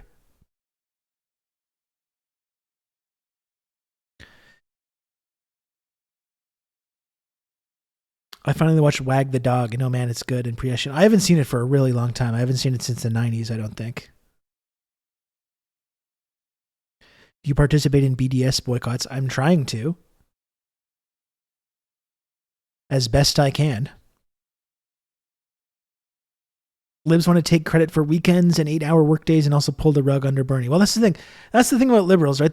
They oppose every social movement. Or no, rather, the better way to phrase that is they support every major social movement, whether it's the labor movement, the civil rights movement, queer liberation, whatever it is, except the one that's currently happening right now. They support those things retroactively after people struggle and struggle and struggle to win these rights. Retroactively later, liberals are like, wow, that's good. You're welcome. You're welcome, everybody. We did it. We did it together. We're all part of the same club now, and we all support these things, you know? Just like they're opposed to every war except the one that's going on right now.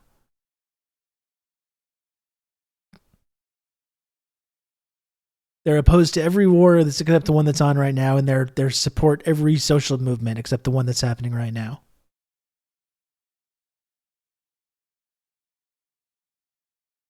Yeah, you're right, Comrade Timmy. Exactly how Hillary and Obama treated gay marriage, as much as these people have tried to like pretend that they were longtime champions of gay rights. Like this is a very recent phenomenon that we lose sight of this. And these people literally, credit to Joe Biden actually, probably did more than almost anyone in a mainstream political level.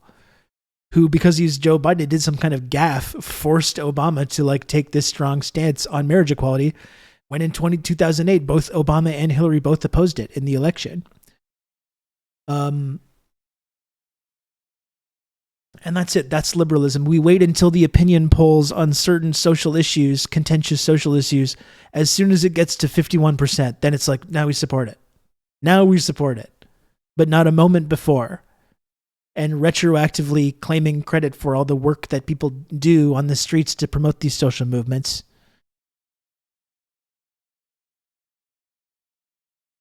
And then claiming that they always supported it.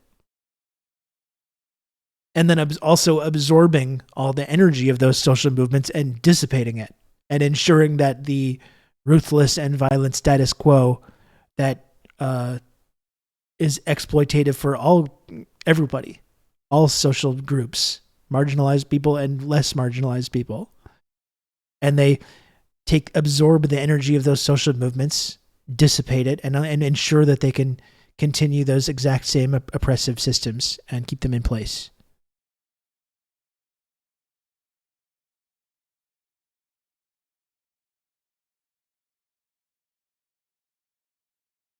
It's how the biggest protest movement in U.S. history turns into kneeling for 5 minutes with fucking kente cloths while giving more money to police, who then go on to kill more people than they were prior to the social movement. And then you have like Zoomer TikTok influencers yelling at you about how like they had, what are you going to, if you vote for the bad guys, cops are going to go back to killing people. Like, I'm just, That's the way it goes.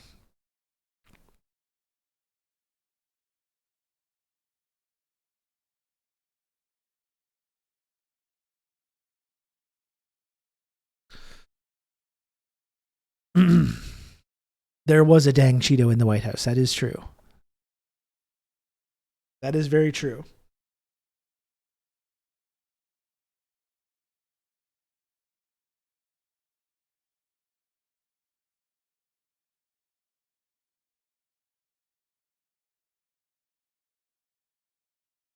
That's always been my thing, right? You know what? I think the Orange Man was bad.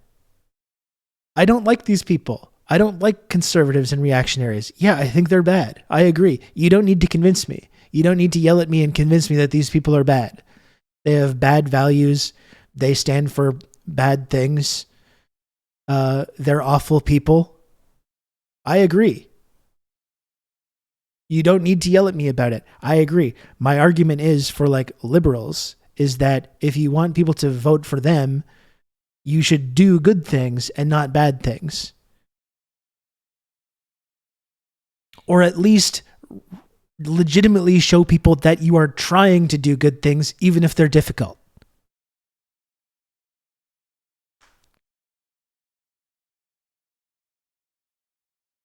And I think that would go a long way towards selling people on your political project rather than not doing good things, and in fact doing bad things, such as supporting the Israeli government committing a genocidal bombing campaign, and then yelling at people who get upset about it, and yelling at them and calling them privileged and selfish.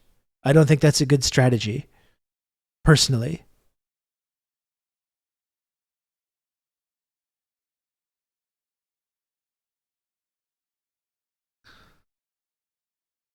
Americans don't care when the president does unless the president's a dang Cheeto.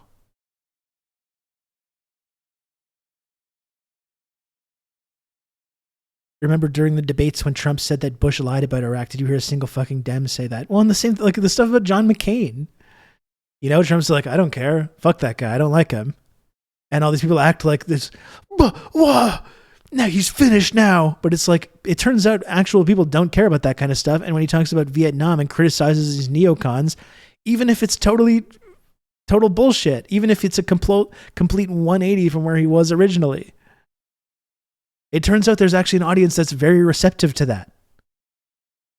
And then you have liberals being like, well, we win now. And now we're the party that supports the troops. Now we're the party that supports the FBI. Now we're the party that supports the police. Now we're the party that supports the CIA. Now we're the party that supports Israel. Now we're the party that supports Ukraine. We're the party that supports imperialism. What do you think about that? We've triangulated ourselves into being the law and order party. And it's like, that's not an argument for people to support you. That's an argument for people not to support you.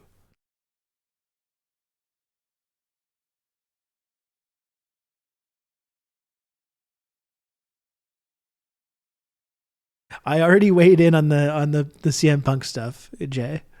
I'm not going back there. Okay, you can catch the VOD.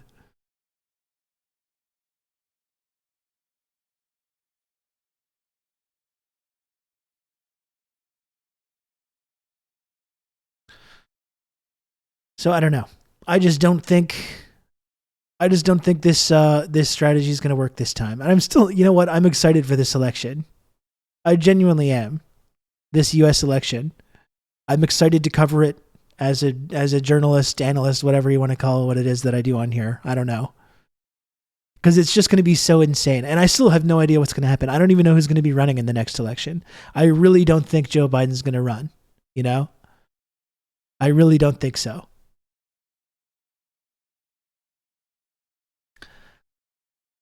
Like I said, I am planning on going down to the DNC convention, which I'm sure is going to be this. There's going to be protests. There's going to be all kinds of crazy shit going on there.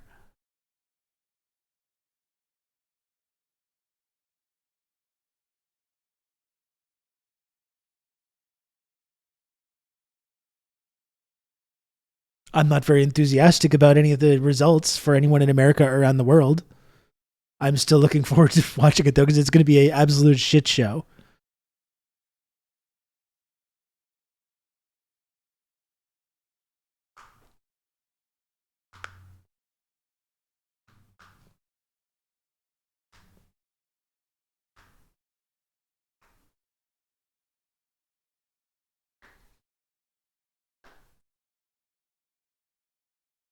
Still have a hand issue here when I close it. It's mostly fine. It's probably 85% better. I still feel a little tension there.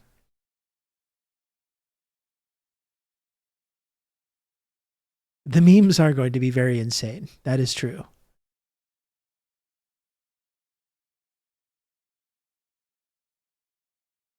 I love how liberals are yelling at the left over this also. Like, we didn't spend all of 2020 screaming at them exactly that this would happen. Yeah, I mean, the fact that Biden even won in the first place is a miracle. Without COVID, it's currently the end of Trump's second term right now. That's one thing that I fully believe.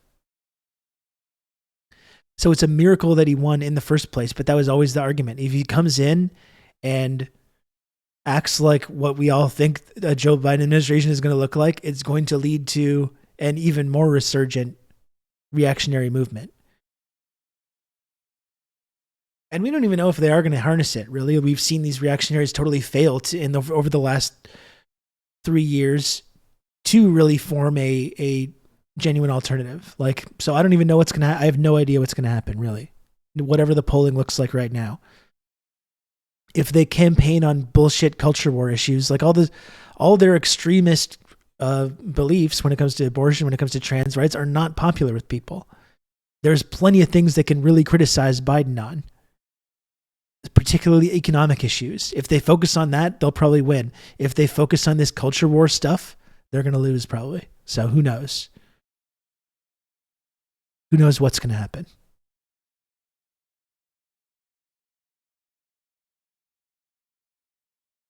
But yeah, right. I mean, that's the thing. Right now, even if these reactionary ideas are still pretty unpopular, what's also extremely unpopular is like Joe Biden's administration.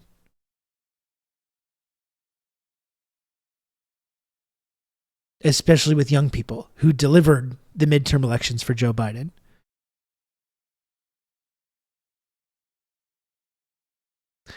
I only see Trump losing if they manage to keep him off the ballot with the 14th Amendment. I just don't think I think these liberals are too wedded to their institutions. They know that, like, if they legally forbid Trump is the front runner right now. If you look at any polling will tell you that Donald Trump, whether you like it or not, and again, I don't like it. I think the orange man is bad. I've gone on record on this many, many times. I don't like it.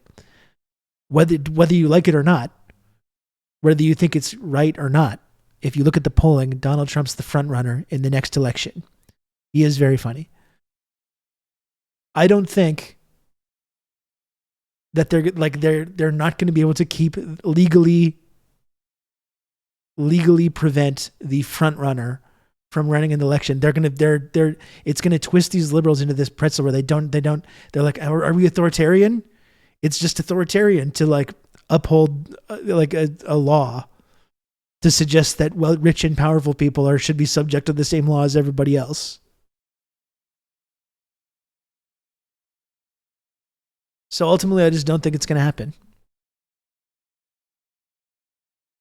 You know, it destroys their own view, and they think that they uphold the dearest, which is like these like precious institutions.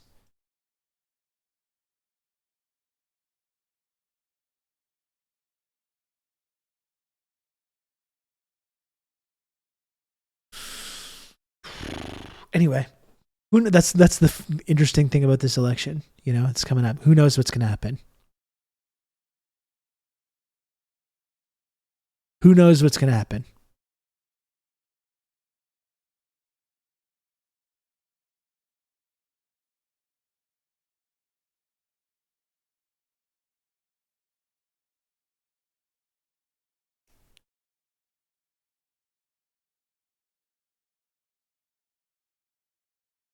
I only have about another hour left of the show. See what we have to take a look at here. Once I got my caffeine, my energy drink, I've been hooting and hollering yet again. Hooting and hollering.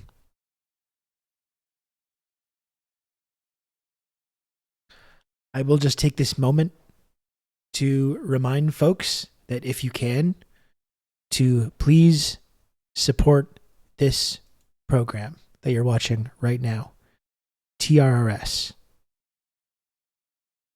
Every little bit helps.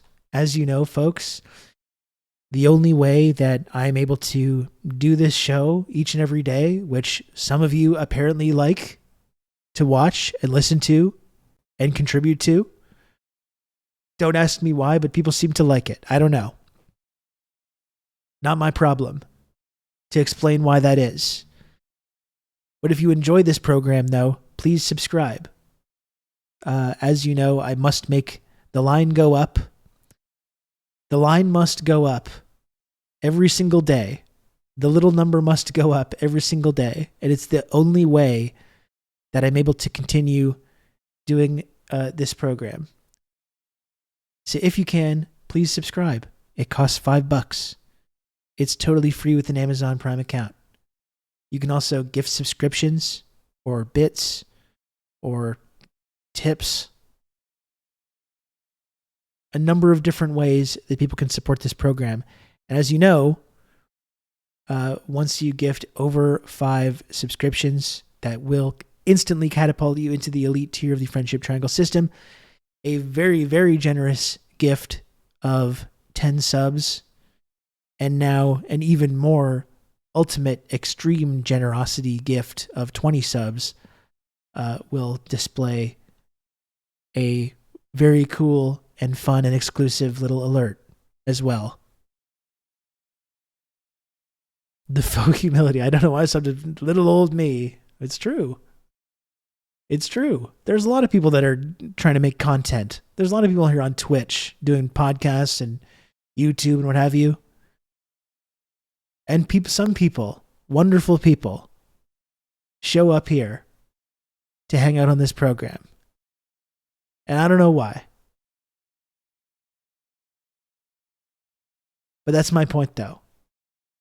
If you do like this program and you like to hang out in this community and you like to support it and you like this show, please subscribe if you can.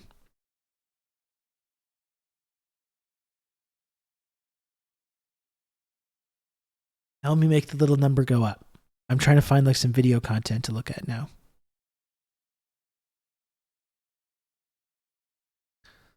I enjoy being mad, but it's more of a low-key Canadian mad. Well, one thing that I do try to do on this show is... You can count on me. You're going to have good old Rob to talk you through all this. Focus on these issues of imperialism and colonialism, and to talk about the global south a lot. I mean, that's one thing. I took so much inspiration from Michael Brooks. That's one thing that I try to bring to this show that I don't think we see enough in a lot of this kind of like progressive media on Twitch or anywhere else. That is one thing that I've really tried to bring here that I don't see represented enough in right here on Twitch, you know?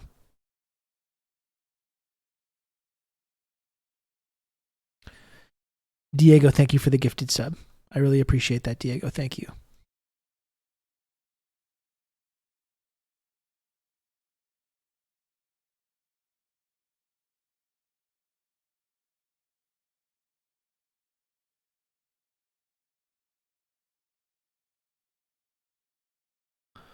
I'm really just looking now to see if I can find some kind of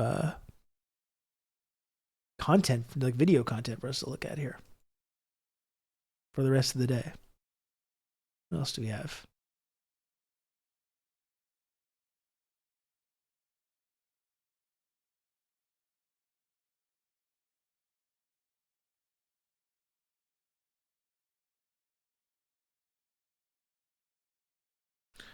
Just one moment. While I do a little scroll here. Got another a little less than an hour.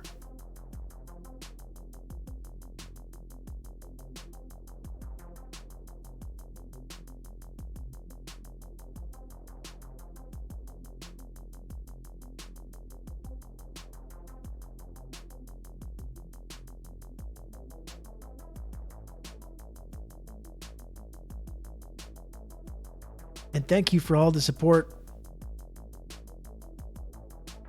We're doing great, and now just only thanks to all the support that's come in over the last couple of minutes. Now, only 32 subs to go, closer to the goal. So much. We're so much closer now. We're so much closer after that whole pitch. So that's wonderful, and I appreciate that.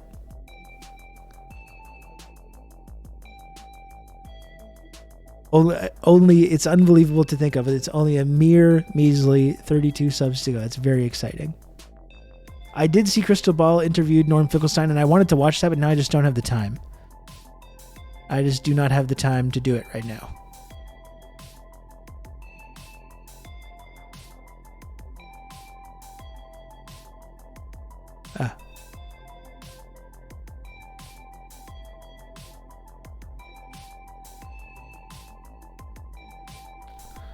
I've got to write VJ again.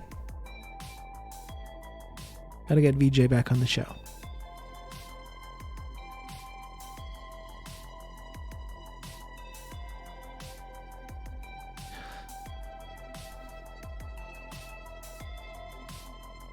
I saw on the climate front and like what has Joe Biden done for the climate. We talked about some of the things that they have done, but I saw as well the other day that the U.S. will not be attending the upcoming COP summit. Is it COP 27? That's how much they care about climate. You got to vote for Joe Biden so they focus on these things.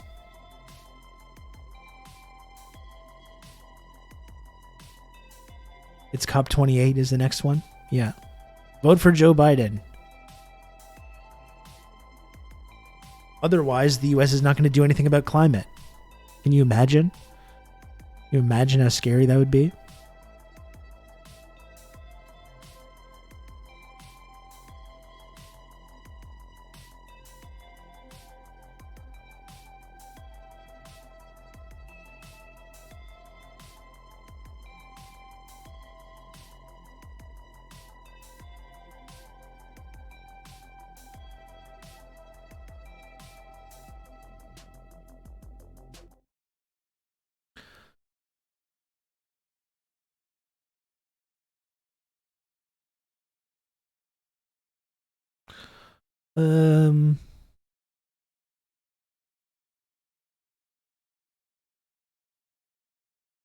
Let's look at this Katie Halper video. This seems good.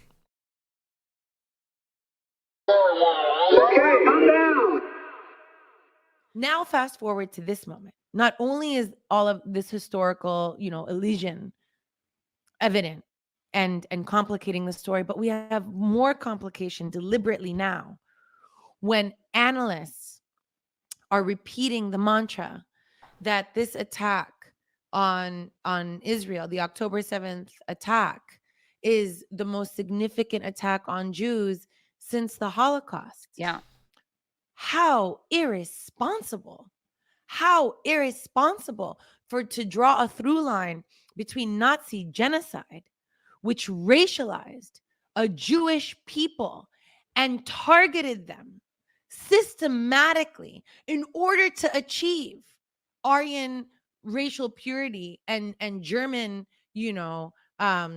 glory once again, right? Make Germany great again, Right. after their defeat in the First Right. World War, to the attack which targeted Israelis, right? Which targeted Israeli nationals. It did not target Jews across the world. It did not target them based on a supremacist logic. And in fact, what we're seeing now, we haven't even been able to have this conversation because it's been so sensationalized, right? That we can't even have a conversation. What happened on October 7th, and what's being revealed, I really appreciate people earnestly being pissed about finding out about these crimes and the turns of rhetoric that defend them. Yeah, I mean, this is the important thing about this moment. It's after October 7th, there was this effort to suppress any viewpoint that didn't go along with this narrative about about this attack that happened. And we're only able to describe this as being this act of savagery and barbarism, this orgy of indiscriminate violence against civilians, and that's all it was. And you see how there's been this sense of frustration that people have refused to go along with that narrative.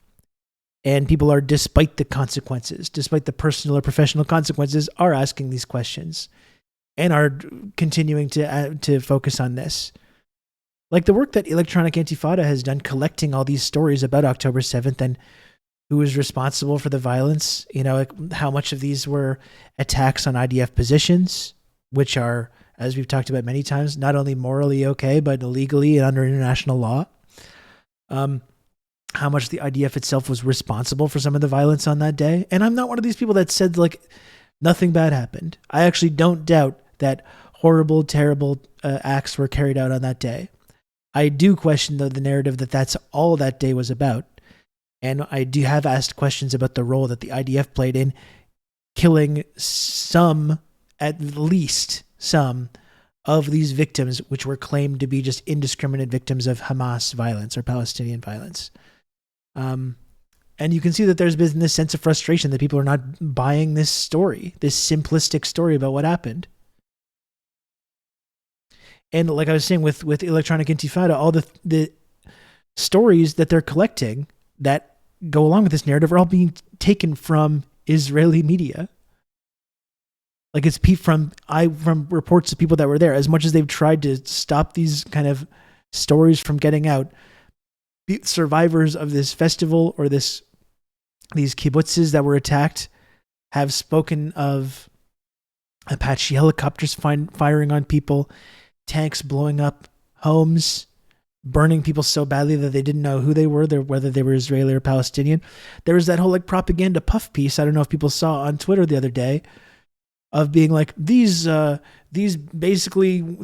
women that are a little bit older than teenagers who have never operated these vehicles before were going into these tanks and like defending Israel. And it's like, why are you bragging about this? Like there's already all kinds of questions about what the IDF and these tank units were doing specifically. And then you're like, these untrained young women were just driving around these tanks. It's amazing. So all this narrative, as much as people try to frame it as being some kind of like anti-Semitic conspiracy, it's all coming from stories that were survivors of the violence on October 7th. Israeli citizens being spoken to in Israeli media. Israelis making epic Greta Thunberg memes. Credit to Greta for not being pulled into like the NGO liberal world of activism.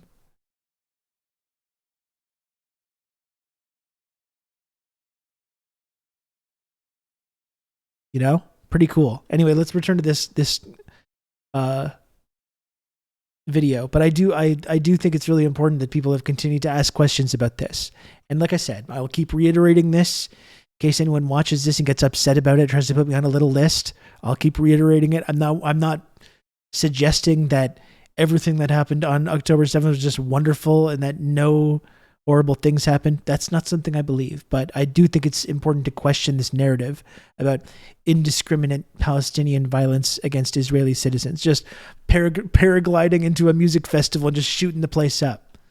I think it's a little bit more complicated than that. I think that's a simplistic and inaccurate version of what actually happened. And I'd like to know more information about what actually happened, but turns out it's actually quite difficult to get that because these stories are being suppressed as much as possible.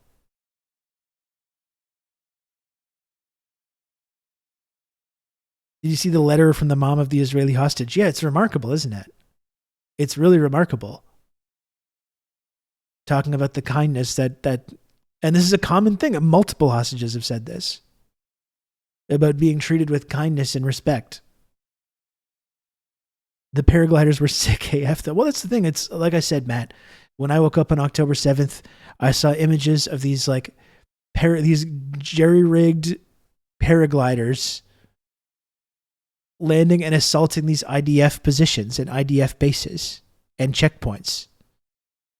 And then this narrative starts about the music festival, the kibbutzes, the violence against civilians, the atrocity propaganda. And all of a sudden now you can't talk about you can't even have a picture of a paraglider. It's too upsetting. It's too upsetting. You can be arrested. You can be denounced. You know?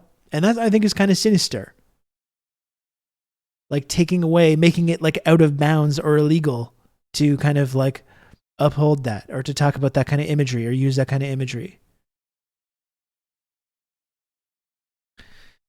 Turns out that most of these atrocities were probably from IDF tanks and helicopters. Yeah, and I don't think all, but I think certainly a significant amount were. And I'm very interested to know the actual percentage of these atrocities and who did what. That information has not been forthcoming. And I see they're still trying to show people this like IDF propaganda film. I think Owen Jones is an example of someone that I really think he's someone that has good values. He's tried to stand with Palestine but seems also like he tries to walk this line of supporting it, but also condemning all the bad guys and condemning condemning Hamas and talking about the atrocities and reassuring people. And look at the reaction to how people are treating him. He's still getting talked about like he's this pro-Hamas, pro-terrorist psycho. So it just shows how futile it is, I think, to play this game where you try and appease these folks. And I watched the video and we need to talk about the atrocities and we need to condemn this group and that group or whatever, you know? And it doesn't mean anything to them. It doesn't reassure them. It doesn't stop any of the criticism. It doesn't stop their justification for the bombing. So it's just like, I don't even see what the purpose is of trying to play this game, trying to appease people. Yeah, I saw that he uploaded a video about his viewing of the film, and people are freaking out about it. Even though in the video he talks about, I see these atrocities, Hamas committed horrible crimes against humanity. He says all that, but also tries to kind of like make this case that like, well, none of that justifies the atrocities that we've seen, this kind of stuff, and tries to bring it back there. And none of these efforts to appease people, to soften this kind of criticism of Israel, it doesn't mean anything. People are still freaking the fuck out and calling him like pro-Hamas. So that's my thing. Is like, I don't see the point. I don't see the point of trying to appease these people or trying to play this respectability game. I really don't. They don't care. They don't care. What they want is full, unapologetic, unflinching support for Israel's right to do whatever the fuck they want. And anything beyond that, they're going to call you a Hamas sympathizer and a terrorism sympathizer. So what's the point of trying to appeal to people on that level? You know, there's no point. They're not listening. They don't care.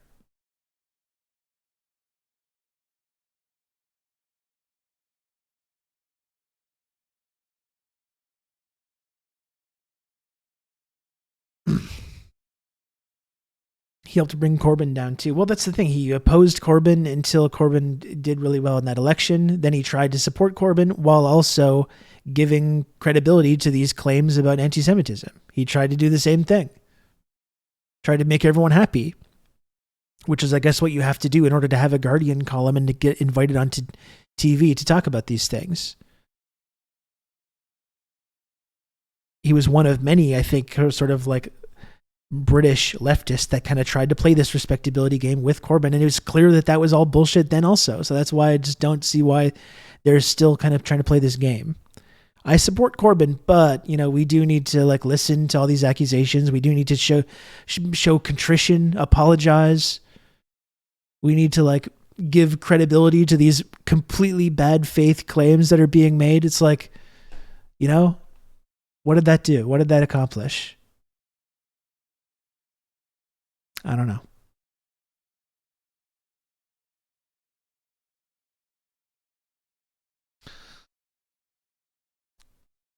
I just don't. That's the thing. I don't want to play this respectability game.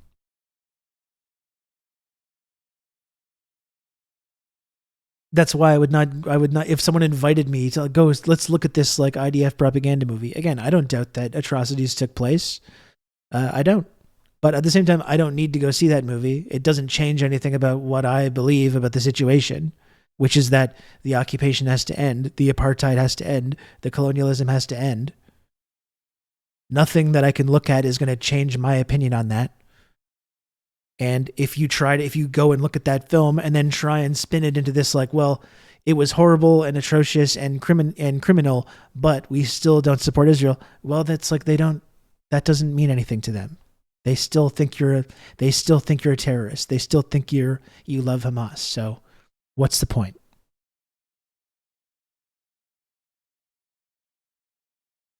I'm swayed by the material circumstances that created this, not my emotions at sensory info. I think that's a good way of describing it. All the performative BS from the people who saw it, I'm still shaken. I can't believe it. I mean, you know what? I'm shaken by all the nonstop images of dead kids that we've seen over the last 45 days. And there's been significantly more of them than anyone you can claim to be victims of Hamas. Even if October 7th was, as these people like to describe it, even if it was a full campaign of brutal violence against exclusively civilians, even if that's all it was, and I don't believe that, but if it was, there's still significantly more horror and violence has been inflicted on civilians in Gaza over the last 45 days. So what does it mean? What does any of that mean?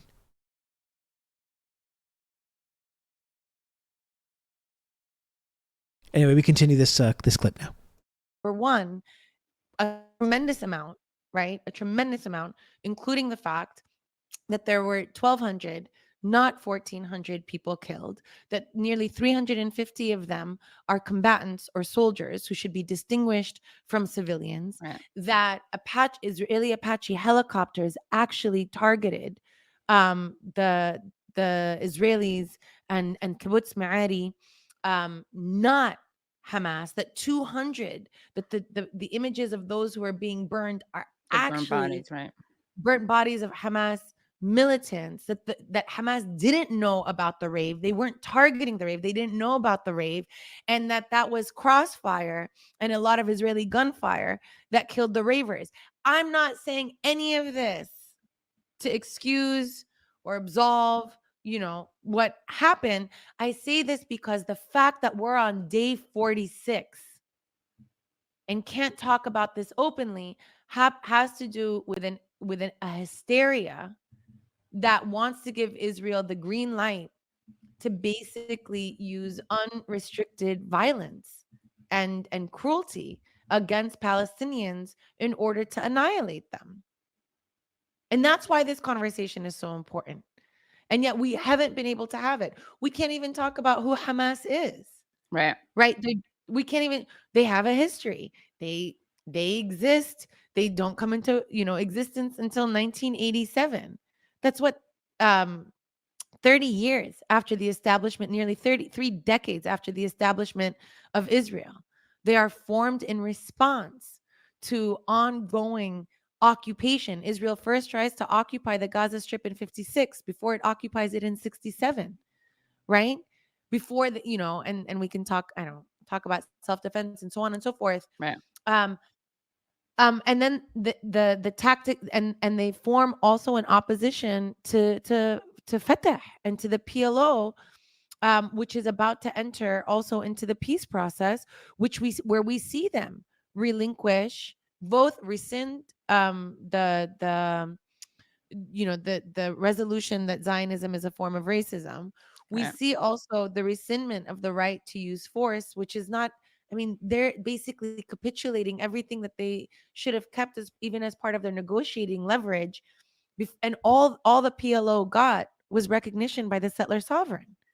And I'm not saying this to absolve Hamas in any way, but this history matters. Otherwise, Right. they float around like a boogeyman that are basically looking, to hurt and abuse Jews anywhere in the world. Right. Right. And it becomes It's about hatred of Jews as opposed to the state of Israel. And even this constant reference to their charter, the fact that Right. they amend their charter in 2017. No, Yeah, They human make that person, I very hear you, but explicit. also I think she's I'm been also- excellent I have to keep over repeating, the I'm last not defending, but this 45 matters because we have days. to understand them as actually a political actor. the coverage that There's she's not- done. Right, She's and taken the a lot of conflation of them with horrible. ISIS, People have said some pretty horrible which things about Katie over the is last so month inaccurate, for but doing the also advocacy that matters she does. because the characterization of an organization will dictate what you should be expecting to happen. In other words, the idea that you can't negotiate with Hamas because they're like ISIS, they're saying that, right? Because they don't actually care about the captives. Like Israel and the United States don't care about the captives. They're making it seem like Hamas is like ISIS, that you can't negotiate with them. Because they don't actually want that to happen. They want to allow for the ethnic cleansing that's happening. Hamas The is whole- a political actor. The fact The whole like Hamas ISIS thing is really fascinating as well, because there's the whole Hamas is ISIS thing, like that they've tried to promote, which we've talked about how incoherent that is. But then like we mentioned Greta Thunberg a few minutes ago, and that's the whole thing that I found amazing as well, because she's at a pro-Palestine rally doing chants about Zionism, and then people even make the jump there, so they don't even say Greta supports Hamas. They just make the jump to Greta supports ISIS. Now now opposing Israel means you support ISIS. That's what they've tried to do. And it's people, I think most people see that and be like, what the fuck are you talking about? It's yet another one of these failed efforts that they've tried to make this connection. But like, that is amazing to me, how they've tried to link Hamas and ISIS. And then now when you don't support Israel, now they just drop the whole Hamas thing, and just not supporting Israel equals liking ISIS, who strangely never attacked Israel. ISIS. That's something that maybe requires more examination. If you're going to say that it's means you support ISIS because you don't support Israel, maybe we should take a look at that. Why ISIS never did attack Israel. Isn't that kind of interesting?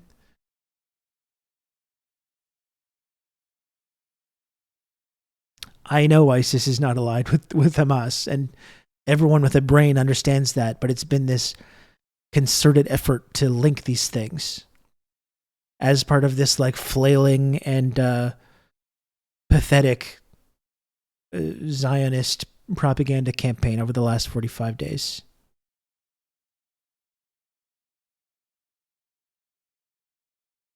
Yeah, Obama tried to do the ISIL rebrand. Yeah, exactly. Oh, thanks, Progressive Canuck. I don't know if I'm familiar with her. I should definitely follow her because she's great in this interview. fact that Hamas actually is influenced by the Muslim Brotherhood. They were a resistance movement and then run for elections because of their influence by the Muslim Brotherhood in Egypt. And actually, that's the kernel of their establishment, and then enter into formal politics when they win parliamentary elections in 2006. They're never given the mandate to govern and then to fail. I think they would have failed. Palestinians would have voted them out. But when they It was won, Lodane. It was they funny, the won Archer as a connection. referendum against the peace process, which was very obviously a sovereignty trap. Israel was used as a funded liberal veneer ISIS to in allow Syria, Israel to- according to TRRS and many others, along with the United States government as well. So that's why I think some of those accusations ring a little hollow, in my view. Take more Palestinian lands under a framework of peacemaking, and against Fatah, which becomes or the Fatah dominated Palestinian Authority, which becomes part and parcel of the occupation regime, right? These are political decisions that they make when they leave Syria in the midst of the Syrian uprising, and then they relocate to Doha, Qatar. They're making a political decision that they will not survive in the midst of they couldn't side with the Assad regime, and they couldn't side with the uprising. It was a lose-lose situation for them, so they relocate. This is a political decision. I mean, and then then talk about the fact that Hamas has actually been one of Israel's partners, in maintaining more quiet than we think about. There hasn't been rockets, there hasn't been anything from Gaza except for intermittently, right? Because Hamas actually rooted out ISIS when it established itself in the Gaza Strip, and has authority over its adversaries that might want to use more force. And Hamas and Israel have established an equilibrium, and they have engaged in negotiations multiple times that were mediated by Egypt and Qatar. Now it's also mediated by Egypt and Qatar, which gets us to the point where immediately they were negotiating for the release of their hostages, right? Palestinian prisoners. Right. And the same deal that Israel funded the creation of more extremist mosques and such in Gaza to push apart Gaza and the West Bank, but not much more than that. Well, and that's interesting too, because that's been a broader imperialist strategy on the part of the West, right? Not just Israel, but the whole spread of like Salafism and Islamic fundamentalism, and in the first place was promoted by Western countries as a way to entrench their own power in the Middle East, and as a way to crush and destroy any burgeoning sense of like pan-Arabic solidarity.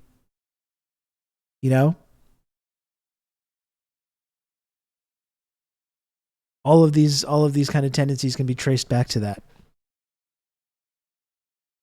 we see now on the table is the deal that has been on the table since before the ground invasion began, as well as since before the invasion. For sure, the West pushed the idea of jihad real hard against the Why Soviets. is it Exactly. that we haven't seen Israel take up, opportunities to release the hostages? Well, twofold. Number one, as you pointed out, that they'd rather kill Israel as part of what's known as the Hannibal Doctrine, and the response to the experience of the captured soldier Gilad Shalit, right? Kill your hostages before you have to negotiate again, right? And so we've seen this on full display. That's why we see a tremendous amount of conflict by the families of Israeli of the hostage, civilian hostages, by the Israelis who are opposed, right, to the government. They can release all the hostages. Hamas and they has made it clear they will negotiate their whole release. This is clear on day one. Without any precondition. without anything in return, for humanitarian Absolutely reasons, not. right? And have said multiple times, we'll release 50 women and the children. We want just stop the bombardment for 5 days, because Hamas doesn't even know where all the hostages are, because they've actually been taken by other factions. So they actually they need time to locate them. They've told You can us count this on me. over You're going to have and good over. old Rob to talk you through all this. Jameson, thanks for the 34 months. Thanks for all the support, Jameson. I really appreciate it. Thank you for that. Very close to the 36-month, 3-year Pearl badge, Jameson. So close. Very exciting stuff. Right? So they haven't negotiated because, one is not to negotiate at all.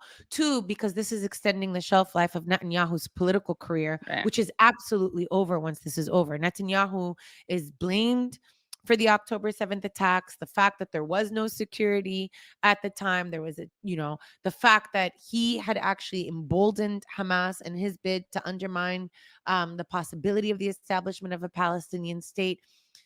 For Netanyahu, extending this genocide is an extension of his political life, right? That's two.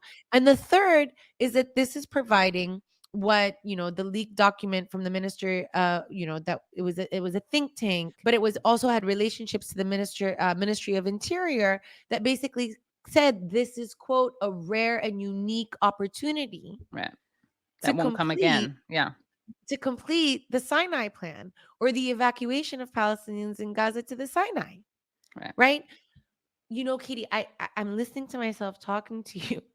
And I think you're about to unlock it as well, almost Jameson. sounds, conspiratorial, not for any other reason except for the fact that we have literally had no space to actually have a discussion about these things. We have not been able to examine Israel critically. We have not been able to examine Zionism. We've not been able to examine the crisis of a lack of accountability that has led us to this moment.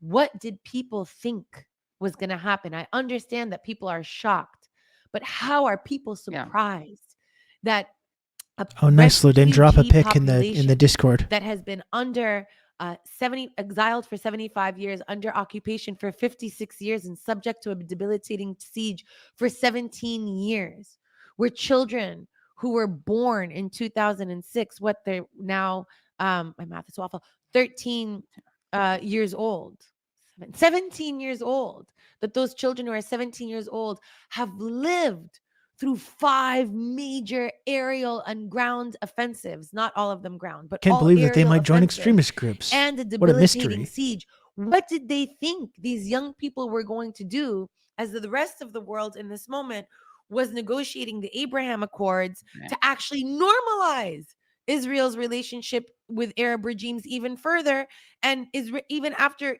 and everyone is applauding apartheid and normalizing it? What did they think was going to be the outcome of this? What do you think is the outcome of chronic racial colonialism? It breeds this kind of violence. It is violence. It is violence. And so the fact that we're not having that discussion, we've been saying this, right? About you've had an entire international human rights community, right?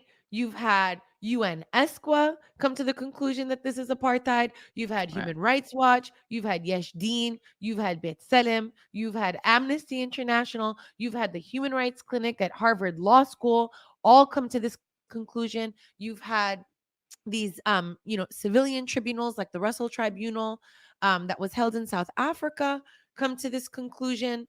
You've had Al-Haq, and all these Palestinian organizations and Palestinian thinkers who have been forwarding this analysis for decades. We're suddenly going to make that all disappear and act like you're going to act like racist colonialism is just supposed to exist freely and with acceptance in the world.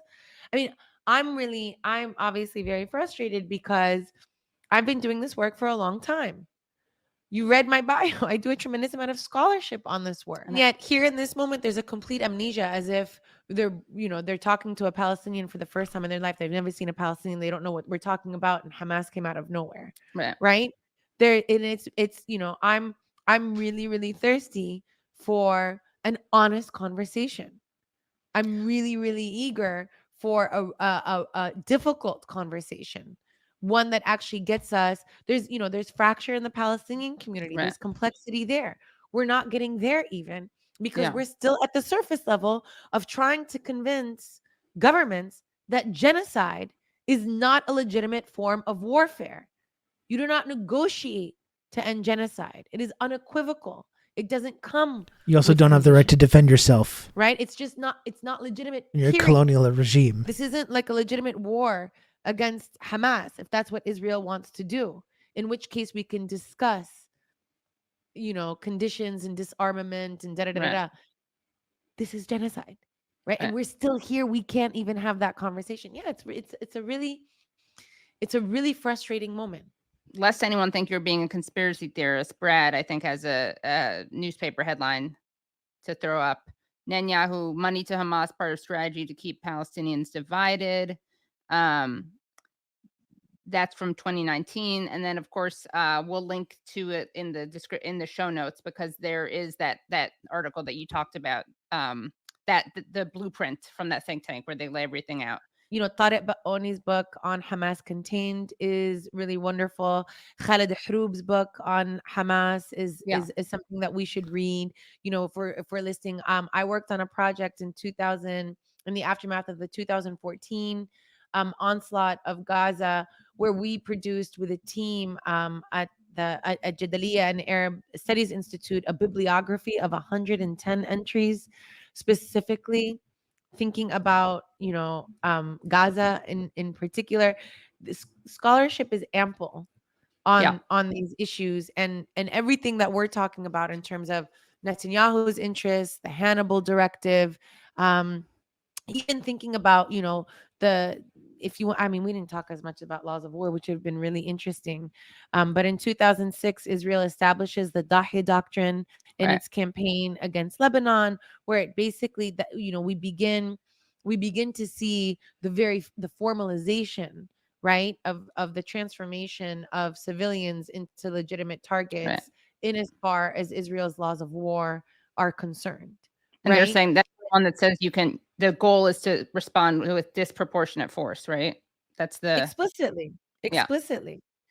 They say everything out loud, and then we justify get to mainstream Western media, which then starts to spin it, or to the White House, which then starts to spin it. But Israelis are speaking incredibly honestly, and have been. And then Biden talks about the 40 babies. Then he walks it back, and then he says it again. And then he says it again. And then he says it again. Genocide Joe. I mean, there's nothing he could do, Jack. You know, but it's just an absolute. I mean, first of all, I think he's personally invested. Yeah. I mean, he loves to say he's a Zionist. He's contradicting his base. 80% of Democrats want a ceasefire. A letter across 40 U.S. agencies of 500 signatories have opposed this. Congressional walkout of 1,000 staffers have opposed this. There's three State Department memos that have been leaked in opposition to Biden's policy. He's even contravening, you know, his own ranks.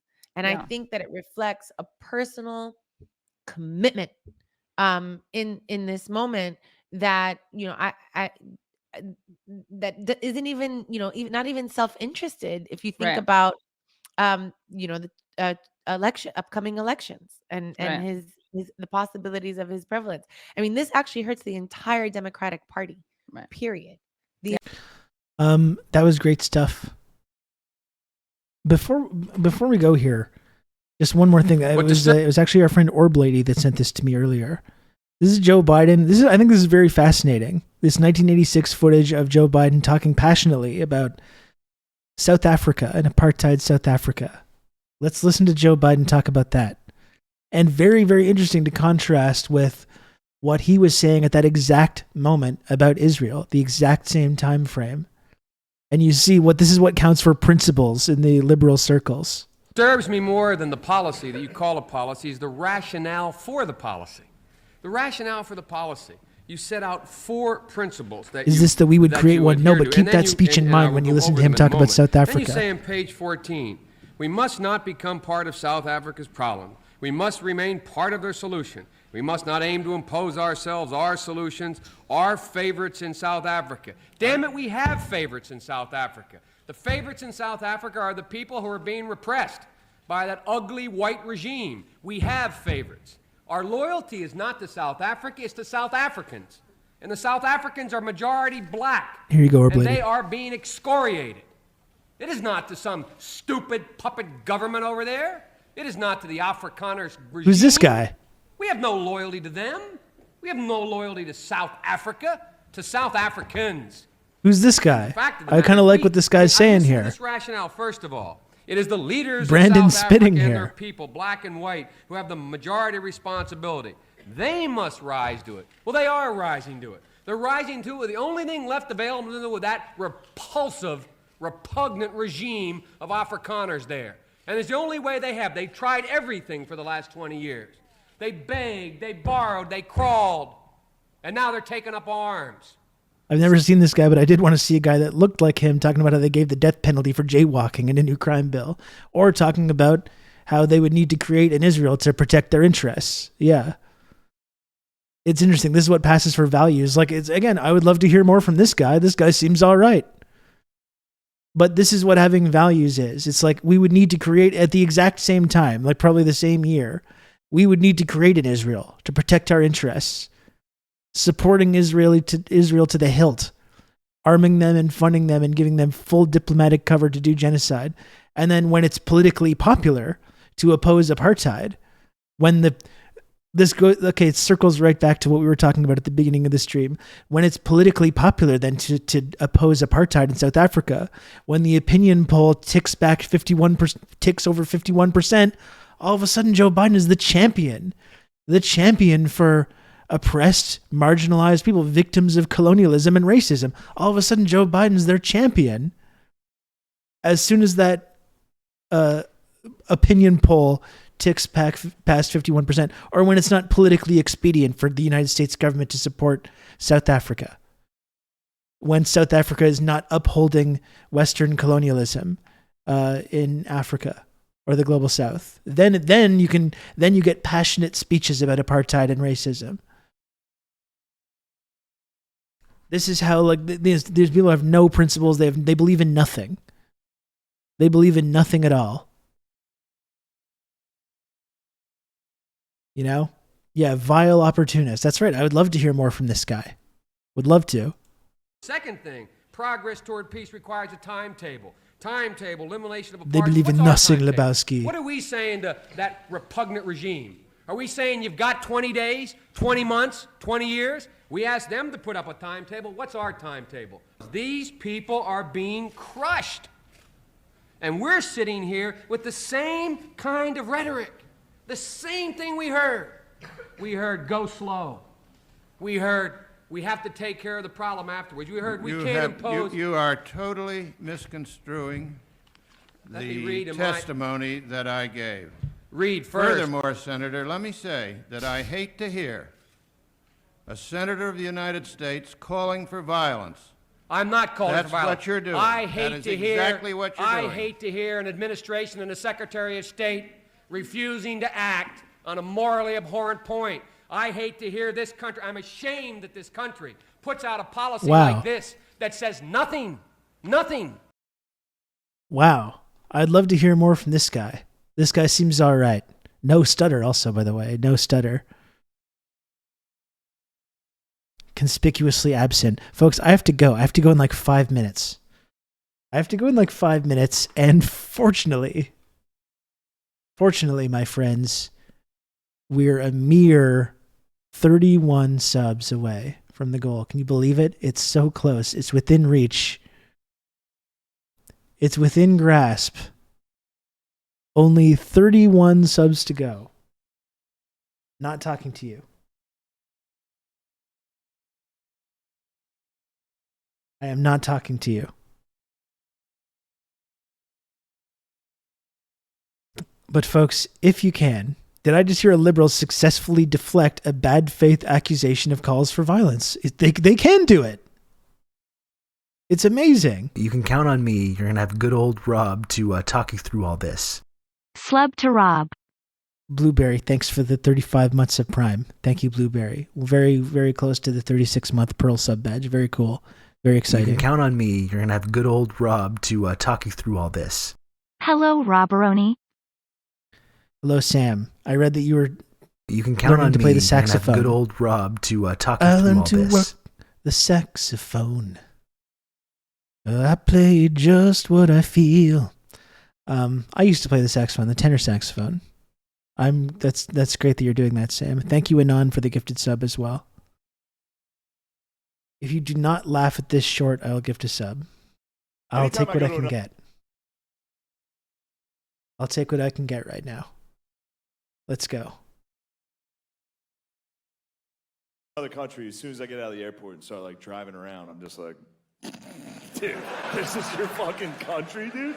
Other countries suck. Dude. America is number one. You can count on me. You're going to have good old Rob to talk you through all this. Countries. It's official. And other countries hate it too. They hate that we're number one. You ever tell them? You ever go to another country and tell them we're number one? Swim up to like a pool bar, just... and you know we're number one? They hate it, dude. They try to bring up bullshit to bring us down. Like, what about all the mass shootings you guys have all the time? It's like, at least we're not gay. You know? There's really not a good comeback to that, because that's a pretty serious problem. And we're the only country doing that. We're not making any adjustments. None. What are we gonna give up our guns like a bunch of fucking gay guys? Yeah, right, dude. No, we're just gonna have shootings all the time. Yeah. Anytime I go to another country. It was all right.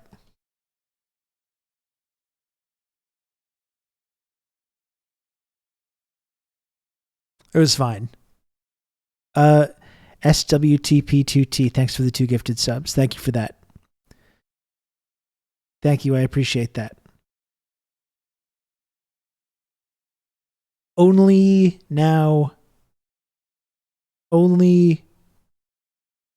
26 subs to go. It's wonderful. Wonderful, folks. At least he's telling jokes and not complaining about free speech. Exactly. Like, we'll take what we can get in the stand-up comedy world. You can count on me. You're going to have good old Rob to talk you through Thank you, Dr. Maggot, for the gifted sub. Thank you. I really got to go in 5 minutes, so I can't mess around today. I'm not leaving my kid again. I can't do it. Dr. Maggot, thank you for that, though. Only 25 subs to go, folks. And we got a hype train. 25 subs to go. It's barely anything. If you can, please support the stream, support the community, support the content. It's the only way that I'm able to keep doing this show, folks, is if the line goes up. The little number goes up. If you can, please support TRRS.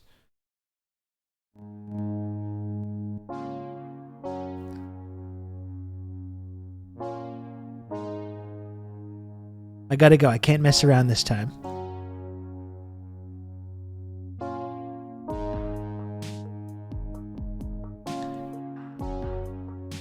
Do you have any other takers?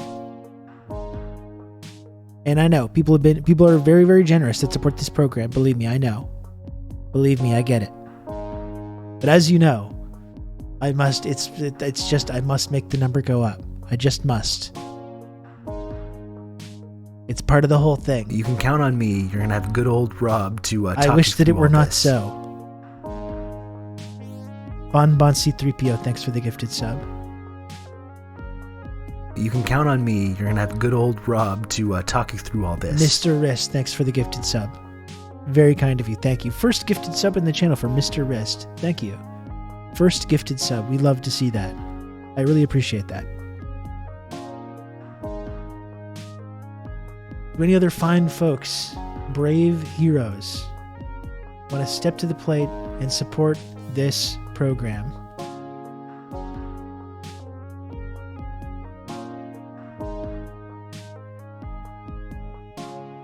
How many? 23 to go. 23 subs to go. I can't believe it. It's so close.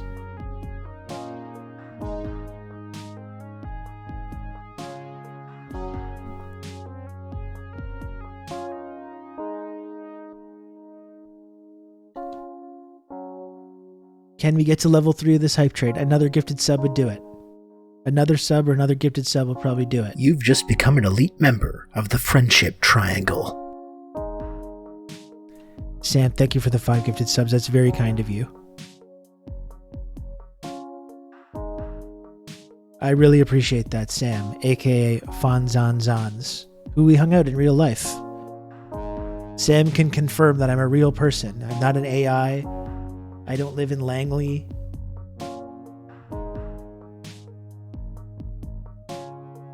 Sam can attest to this. Thank you so much for 5 gifted subs, Sam. I really appreciate it. Do we have any other brave heroes that want to step up?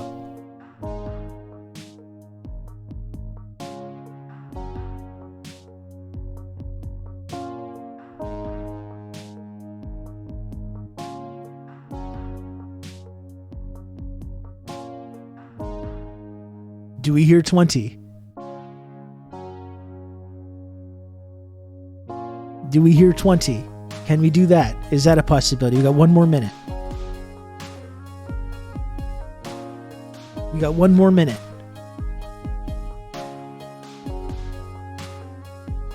That's within grasp.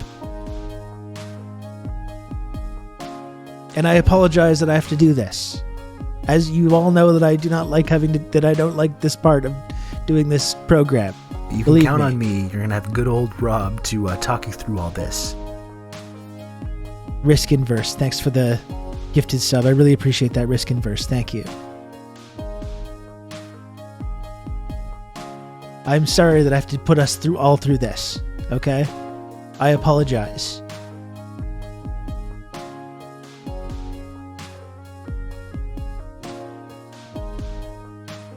We got about another 20 seconds.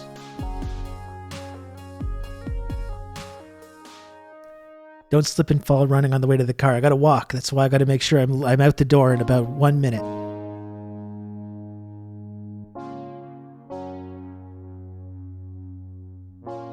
Thanks, folks. Give my regards to Leaping Larry. Is this your You can homework, count on Larry? me. You're gonna have good Knife old Rob emoji. to Thank talk you, Risk through Inverse. I all love you. this. Thank you.